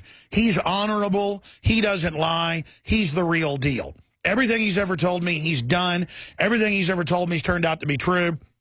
And as you get older, you learn what a rare thing that is. And I'm not, again, kissing his butt. We were talking about honor in the last hour and being honorable and how really that's the most valuable thing you can have in this world. It's kind of like Tony Montana says in Scarface, there's only two things I got in this world, and that's my word and my huevos, and I won't break them for anybody. And so that's why I really love Jesse Ventura, because he is the real McCoy, a real-life John Wayne character. Jesse, it's great to have you here with us, Governor. Great to be on again, Alex. It's fall, and of course, I don't know when I'll head across the grid again because, you know, my second home down there was really devastated. And I want to make a correction so that people understand that our mainstream media really doesn't do their homework. Baja was not hit by a hurricane. Baja was hit by a typhoon. That's right. It's in the Pacific.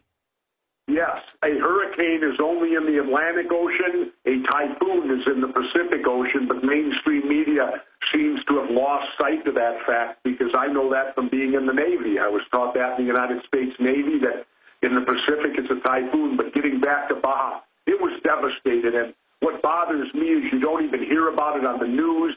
All they do is make light stories like, oh, a bachelorette party was interrupted by the hurricane that hit Baja. They don't realize that place was devastated just like Katrina devastated New Orleans. And they are our brothers and sisters to the south. Why aren't we helping them instead of worrying about waging war in the Middle East? There, I've gotten off my pulpit. No, I'm glad you brought that up because I remember watching the news and it just clicked. I didn't even catch that when Baja was getting smashed by a typhoon.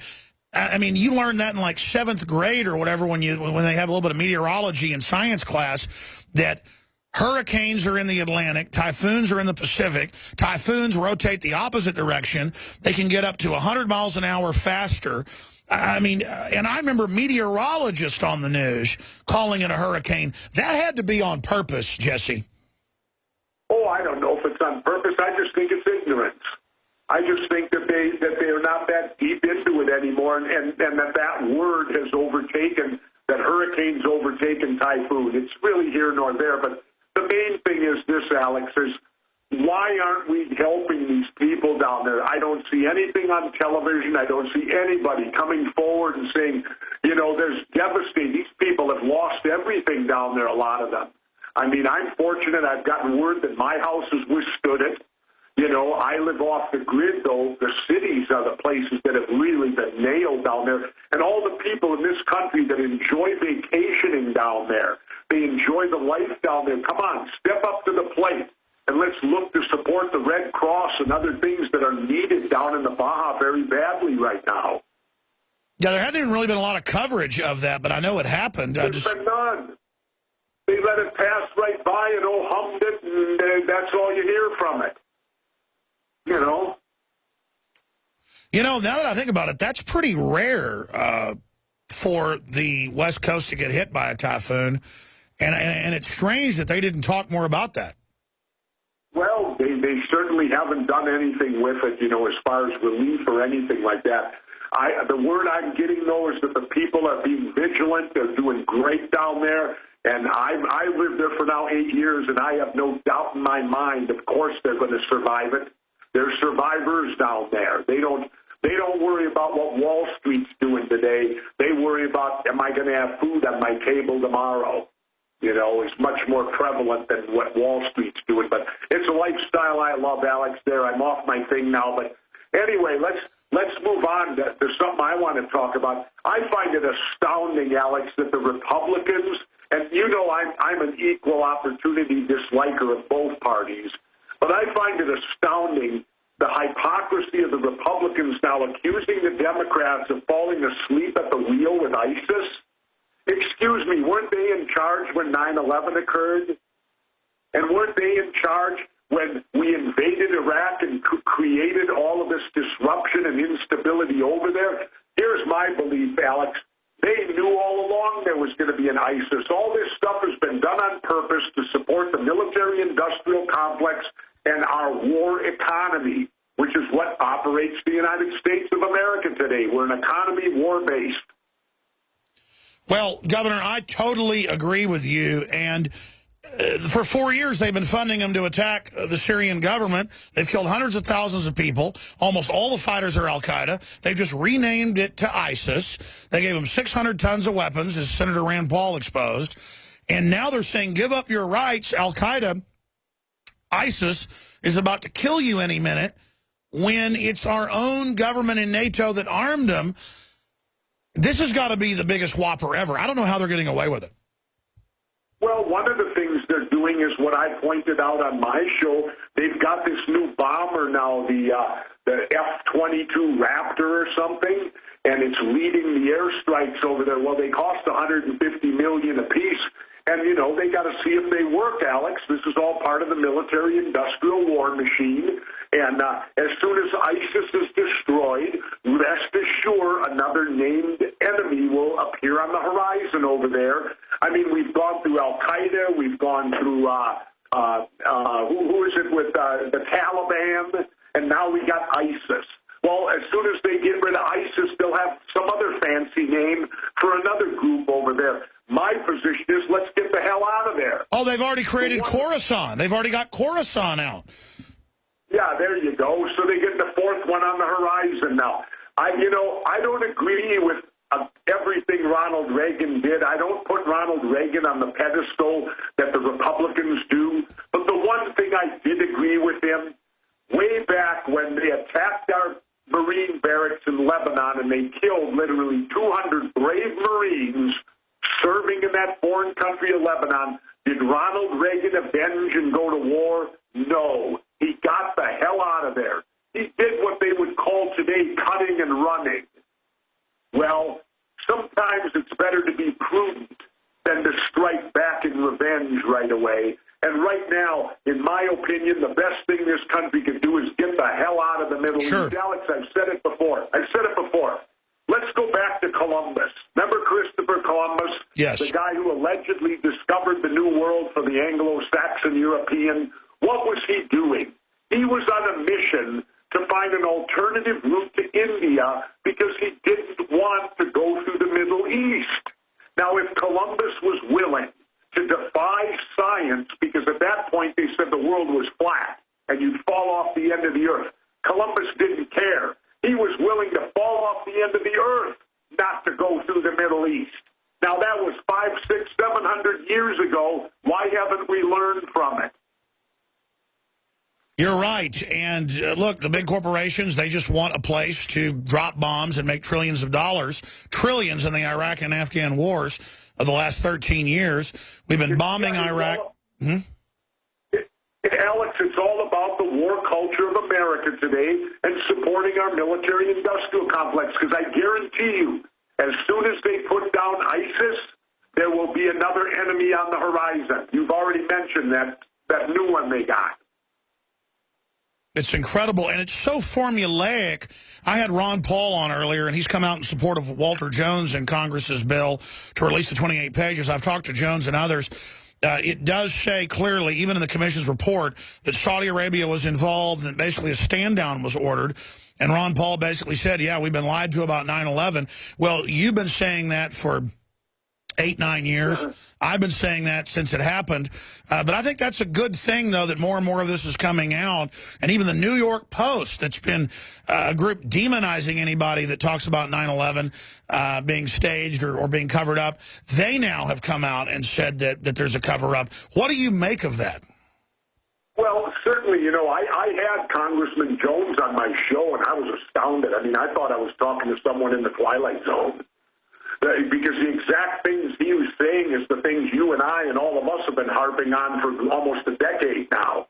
And I was astounded, and I warned him. I said, aren't you fearful of repercussions, that they're going to come after you with a sledgehammer?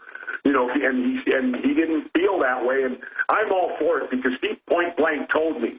He said these 28 redacted pages, he's read them. They have nothing to do with national security, nothing.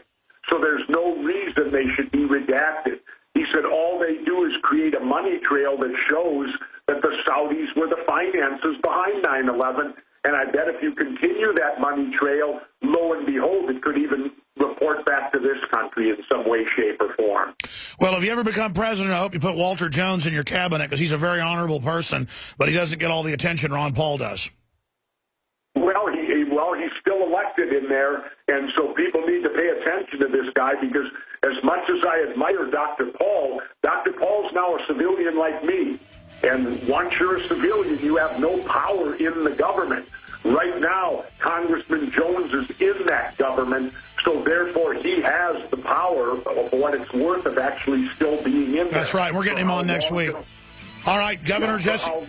For how long he'll be there, I don't know. We got to support him. All right, coming back, Jesse Ventura, former Minnesota governor, fighting to promote liberty and a great awakening. Stay with us. Former Minnesota Governor Jesse Ventura is our guest. We'll put it up on screen for TV viewers. His popular online TV show is attracting big crowds. And, again, we'll tweet out the link at Real Alex Jones on Twitter as well. But going back to the governor in this short segment, we're going to open the phones up in the next segment for any question or comment. We don't censor your calls. We just ask that it's a quick question or a comment for the governor, not a diatribe like I would do. The toll-free number is 800-259-9231, 800-259-9231. Now, this is a short segment, Governor. I want to get into the police state with you. In your TV shows, you've warned about it for years. I've been talking about it forever. Armored vehicles, MRAPs being delivered to public schools, NSA spying. It's all for the American people. Now we learn in Albuquerque, where earlier this year they shot that unarmed homeless man and let a dog chew on his dead body, that as the police drove up the hill, we have the clip, they said, quote, "I'm going to shoot him right in the male member," says cop before executing him. Here's another headline today. Florida woman arrested for possession of SpaghettiOs. Cop sees car, and then when the man says get a warrant, they say, we're going to seize your car for exercising your rights. I mean, it's stacks of this, and I'm not just bashing police themselves, but the system is definitely trying to turn our police into something out of The Running Man. I mean, they're trying to turn the police into the character you played in that hit Schwarzenegger film. Your take on that? Well, you know, it's funny you say that, Alex, because I did an interview on my show, and this interviewee brought up The Running Man again. I mean, I'm hearing more and more talk out there about The Running Man, and people need to understand the film I did with Arnold, The Running Man, it's written by Richard Bachman, who in reality was Stephen King. Now, I have all the respect in the world for Stephen King. He's a phenomenal writer, but I do not want to live in a world of Stephen King's imagination. And that's what The Running Man was. Stephen King's look at the future and the use of his imagination. Well, he's too bizarre for the reality of the world. Bless him for what he does entertaining us, but I don't want to live in a Stephen King world.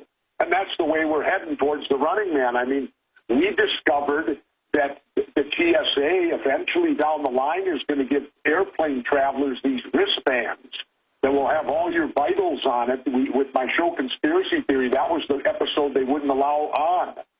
We found out they were going to use these wristbands, and everybody jump on board. Oh, I got the wristband, all my vitals, that's all I got to have. What they weren't going to tell you is that that wristband would decommission you like a taser. Yes. Everyone wearing them. So anyone in the airport could be dropped to the floor in convulsions if you're wearing these things. And, much the same as The Running Man. If you remember when Arnold escaped, he had the thing around his neck. And he had to have it taken off by Mick Fleetwood. Otherwise, they could activate it and it would blow his head off.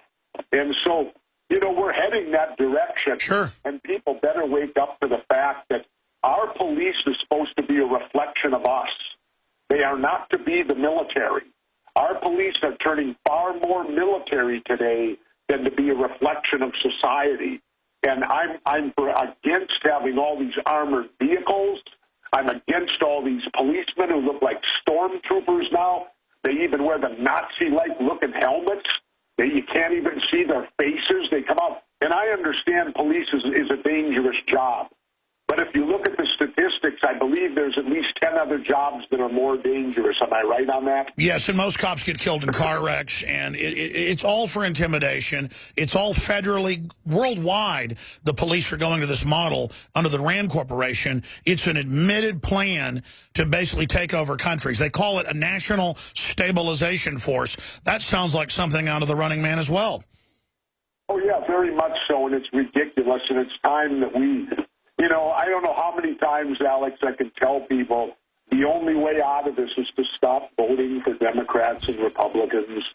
I mean, I'm sick of saying it because nobody bothers to listen, and they keep electing them over and over again.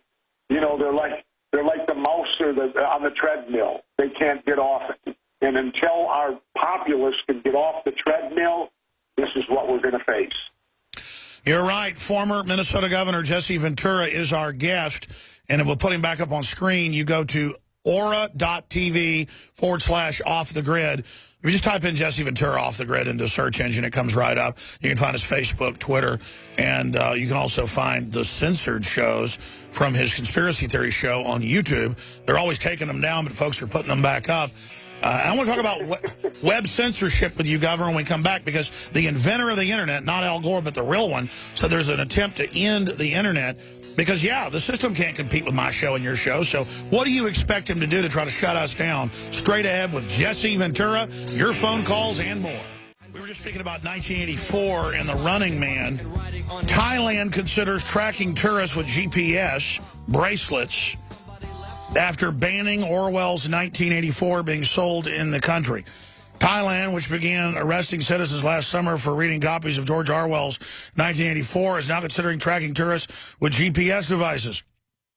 Thailand's tourism and sports minister, I won't try to pronounce this name, Kabakarn Watanagarvakarl, said the government is working with hotels and resorts to assign ID wristbands, including serial numbers of tourists, for future plans, including GPS tracking. See, first it comes out with the bracelet, and then they train you for it. The next step would be some sort of electronic device that would not yet be discussed in detail, he told Reuters. So that story just went up on Infowars.com and PrisonPlanet.com. Before we get into some of the other issues, Jesse, and where you think the world's going, and the attempts to censor the Internet that I was just mentioning before the break, your court case, I follow the news, and there's still just a steady demonization campaign, kind of like when you were in Minnesota. They said you got pulled over by the cops at the airport starting fights, and you were in Minnesota when that happened and came on the show and said, I'm in Minnesota, not true. Fox News reported that first. Then they said right when you drove into Mexico that you'd been running around saying you were glad Navy SEALs were dead and had been beaten up. Of course, none of that was true, now proven in court. And then now I tune in. I mean, I just see stuff. Jesse Ventura's glad SEALs are dead. Jesse Ventura attacks widow when her insurance paid for it. I mean, what were you supposed to do? I mean, it's News Corps. And I'm not even attacking News Corps. I don't have a dog in the fight. But you're my friend. It's not true. News Corps published the book. And so they never tell people that. They just sit there. They really have it out for you. Why do you think that is? Well, you know, they won't have me on either to allow me to defend myself. I cannot go on Fox News. We've tried on multiple occasions. They won't. Yet they trash me continually. Well, I'm a danger to them, and it's also because they have a major conflict of interest. News Corps owns both HarperCollins and Fox News. So if I win a lawsuit against HarperCollins, that's money out of Fox News' pocket, you know, up the corporate ladder. So they're being dishonest with the public and not telling them that they have a major conflict of interest and that they are with the HarperCollins book that I might add made $40 million off that book. Now, they paid the estate. Now let's go to the estate for a moment. I've been accused of going after the widow and her children. Well, it's not true. You cannot find one legal document that says I went after Taya Kyle, the widow. I sued Chris Kyle. Chris Kyle tragically died. Well, then it's standard procedure. The lawsuit shifts from the person to the person's estate. Taya Kyle, the wife, came in and became the executor of this estate by choice.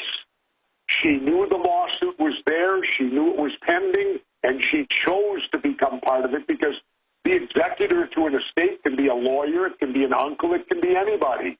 The state approves it. She wanted it. She chose to do it. So she became the executor of the estate and entered into the lawsuit. Now, everything on her end was covered by insurance. She didn't have to pay for the big table of lawyers. She wasn't even involved in settlement talks. The last settlement talk, they wanted to leave her in Texas. She didn't even have to come up to be part of it from their side. And so, but yet the media continues to portray me like who's the little guy on CNN who said, have I no shame, Anderson Cooper, and all this. And Fox News continues to say, well, witnesses showed, da-da-da. None of these people were ever in the courtroom, Alex. So when they refer to... No, they just got fake witnesses that they pulled out of their you-know-what, and it's... Exactly. When they talk about any evidence in this case, they're making it up because they were not in the courtroom. I was there. I agree. They lost the case. They lost the case, and I tune in, and they act like you lost. Well, and they make it look like somehow the jury was wrong and that how could the jury did it wrong. The jury was not wrong. The evidence was so overwhelming that he never hit me, we never had a confrontation, and the whole thing was fabricated. Well, it's ridiculous. And you're not going to go in a Navy SEAL bar where you're friends with the owner for a commencement and then say you're glad SEALs are dead and obviously get in a big fight. I mean, it's just, plus I know you. You're all about not getting in confrontations and all about being nice in public. It's just pure, absolute crap. Yeah, and it came out that way, but again, Fox News, even to this day, continues to make it look like I'm guilty. And as I said, it never happened. The jury heard the evidence. And then they get on me because they awarded me $1.84 million. Well, most of that's going to go to my attorneys, and I didn't ask for that. That's what the jury awarded me. Listen. That is the jury, what they did. Governor Bill O'Reilly, we played the clip, I'm going to play it again, had a thing about cyber stalking women on the internet and sex crimes and cut to a clip of my face yelling and had my face turn red and said, we've got to ban the hate. And my lawyer said, no, clearly that's an attempt to defame you. You could win it, but it would cost millions and take years. Well, just like you've had to do. MSNBC said the Boston bombers were influenced by me to blow stuff up with no evidence. So the question is, why are they doing dirty tricks on you? Dirty tricks on me. They've been doing it to Rand Paul as well, having Democrats dress up like Klan members and show up at his events. Luckily, we caught them. It's because they've got our phones tapped. None of us are perfect, but they know we're real, and they're scared of anybody who might ever tell the truth, so they're trying to assassinate our character. Yeah, exactly. We're considered, I guess, their rival. We're not in their court. We're not in what they're trying to do, so naturally we are the enemy. And so they're fortunate to have the power of the media in their back pocket who can then continue to portray us. I mean, Alex, I love it how they portray me as some like I'm out of my mind and a wild man. You know, that people believe I'm out of control and all this. Oh. You've met me. I'm never out of control. I'll tell you. It's so laughable. You kind of chuckle over it, the way they try to portray me in the media. Let me tell you a story. Photos of you. I'll tell you how not dumb, but not paying attention to the public is. Every time Hulk Hogan gets in trouble, I get emails or on the street or my neighbors come over, or if I'm at a party, and they go, hey, your buddy Jesse Ventura got caught in a sex tape. Hey, your buddy Jesse Ventura, just got divorced and his son just wrecked a car. And I go, no, that's Hulk Hogan. Jesse Ventura is all about being in control of his life. And they go, no, whatever, cover up for your friend. So it's almost like an Americana to be ignorant. Assad gets attacked by al-Qaeda, we fund him, and then we blame Assad. I mean, it's like a religion of being ignorant in America. I'm not trying to be mean here, but I have experienced it with you. You don't look like Hulk Hogan. You've got dark hair, he's got blonde hair. I guess you're both big guys. You were rivals. So look, if I've seen this myself, am I right, or have you experienced being blamed for Hulk Hogan? Oh, I've been blamed for him a few times, and I don't know. Maybe he's been blamed for me, too. I have no idea on that. But there was a time that we both had bleached blonde hair, and we were both big wrestlers. And so, it doesn't bother me that I can get mistaken for him at times. I don't care about that. But it does bother me, though, if he does something and I get the blame for it, if he does something that's not particularly too good. People should have enough common sense to be able to distinguish the two. But then again, mistakes can be made. But what's happening with our media is not mistakes; it's intentional. Exactly. They're playing on the public's ignorance. I mean, they're yeah. Yep. And that's what they do. They play on the public's ignorance, and they always make me out to be some out of control guy. And now, because I did an entertainment show called Conspiracy Theory, allegedly I have no credibility, and he's one of those conspiracy nuts. Well, people need to also remember, 9 out of 10 times when the government gives you their story, it is likewise a conspiracy theory. It's only a theory what they're telling you, because it's never backed up with any hard evidence. They just tell you their side of the story.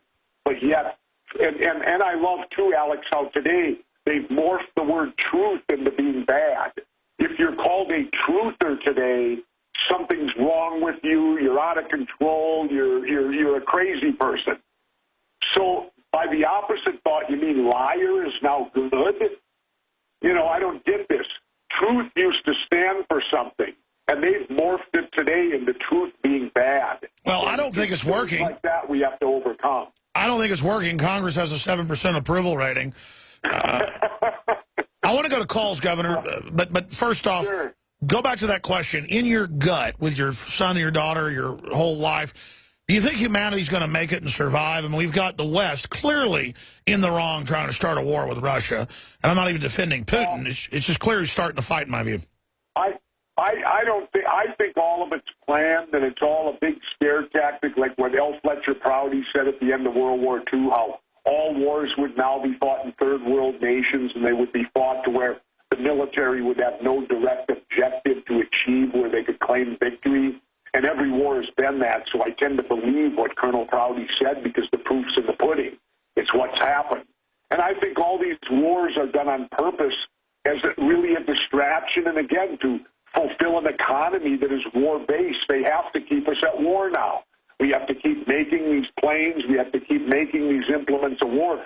So until we change our culture, this is what we're going to get. Now, can we change our culture? Certainly. But it starts with electing the right people, and electing Democrats and Republicans ain't going to get it done. So until we break the stranglehold of the two parties on our government, there's no hope for us. I agree with you, but in your gut, where do you see this country going? I don't know. The new millennium kids give me hope because they're not watching television. The average viewer of Fox News is 72 or 73, which means they're going to be dying shortly.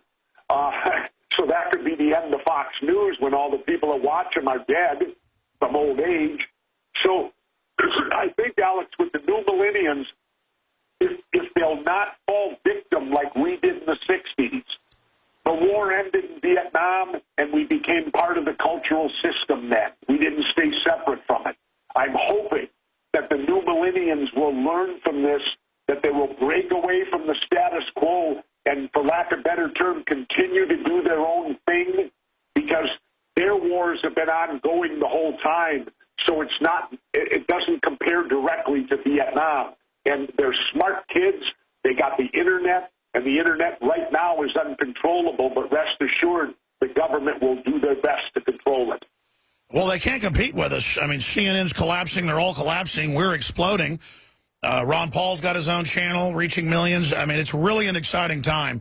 And I would encourage all the viewers and listeners, go out and do your own thing as well. Also support our local AM and FM affiliates, because that's a precious way to reach people. Let's go ahead and talk. Let's take some calls, Gov. Let's talk to Tim in Florida. You're on the air. Oh, I just want to say real quick, Jesse, the body Ventura, you've always been a big fan. And real quick, you know, every time they've ever showed a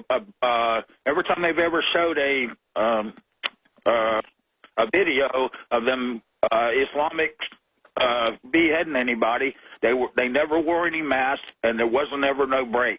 So the ones that my argument is they stopped in the middle, and then they never showed the bodies with the actual. That's a good question. I mean, we know they put out fake stuff before. How can you believe any of it? Well, another thing to remember, too, people, that's what they do over there. The Saudi Arabian government has beheaded people. That's what they do. See, I oppose all capital punishment. What's the difference if you're beheading somebody or putting them in a toaster or injecting them with a chemical that doesn't work half the time that we do here? Capital punishment's still capital punishment. I disagree with it vehemently, and it shouldn't exist on the planet. Well, I'm for capital punishment in the village. I'm not. Well, I'm not. Let me just go back briefly and get your take on this. Go back to the village, and half the village sees somebody strangle a kid. The village would go beat the guy to death. That's natural justice. But you can't trust a corrupt state that's been caught framing innocent people. I mean, some estimates are half of death row are innocent. So you can't trust a system like that to mete out the death penalty, whether it's North Korea or the United States. What do you say to that? Well, my belief is this, Alex. We may differ a little. Here I am, the atheist who doesn't believe in the death penalty. Imagine that. But for all the religious people, thou shalt not kill. There's no asterisk there. It doesn't say, well, except in the case of a murder, you can put him to death. Somebody has to pull that switch. And I've had shows where I said, who's more powerful, God or the government? Well, clearly the government's more powerful because the government can kill and there's no repercussions from God. Sure.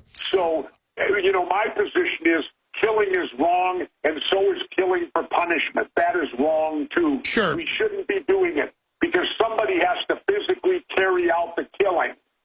Sure, but the translation, just to be clear, is thou shalt not commit murder. The King James says kill. I mean, obviously, you would defend yourself if somebody attacked you.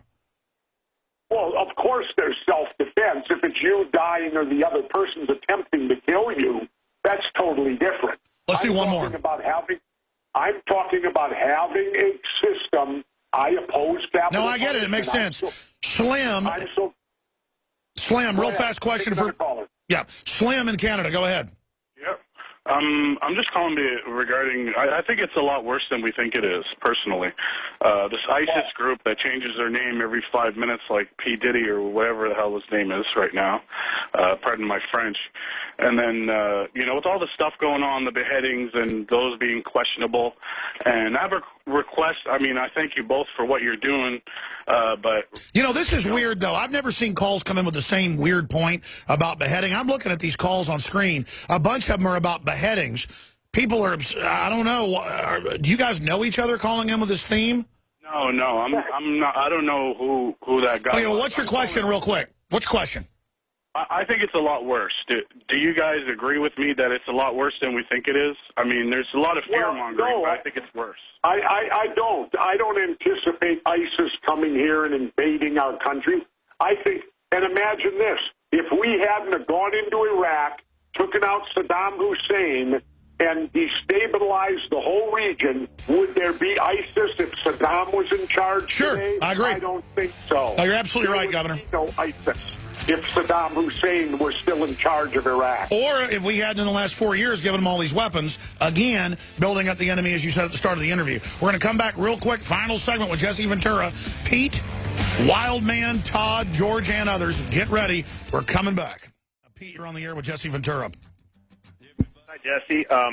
Yeah, another call related to the beheading issues, but I just want to say I believe that everybody in the United States is, not everybody, I don't really watch TV anymore, but I see a lot of people buying into this stuff, and people are conditioned definitely into accepting, you know, our rights being taken away, and it's been foreshadowed throughout, you know, probably since the mid-'80s. Yeah, we've got to give our rights up because ISIS, you know, is cutting people's heads off when our government funded them. What's the point, though? My point is that with the recent beheading of the woman in Oklahoma and the people, the sheeple, being prone to imitating what they see on TV or network TV, it's been suggested that we might start seeing IEDs planted by domestic ISIS affiliates, terrorists, whatever you want to call them. Yeah, which is exactly what Homeland Security said they needed martial law for. Good point. Jesse, this whole thing does look scripted. Well, you know, it may be, and the point of the matter is this. If we would get out of the Middle East, remember what Osama bin Laden said? He said, you don't see us attacking Norway, do you? If we get out of the Middle East, it would all end. The reason they're attacking us is because we're over there occupying them and telling them how to govern themselves. Let them govern themselves. Let's get the hell out of there. Columbus didn't want to go there. Why should we go there today?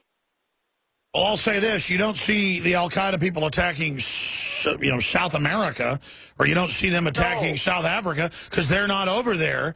And it's a fake clash of civilizations. Todd in Ohio, thanks for calling. Quick question for Ventura. How you doing, Alex? Good.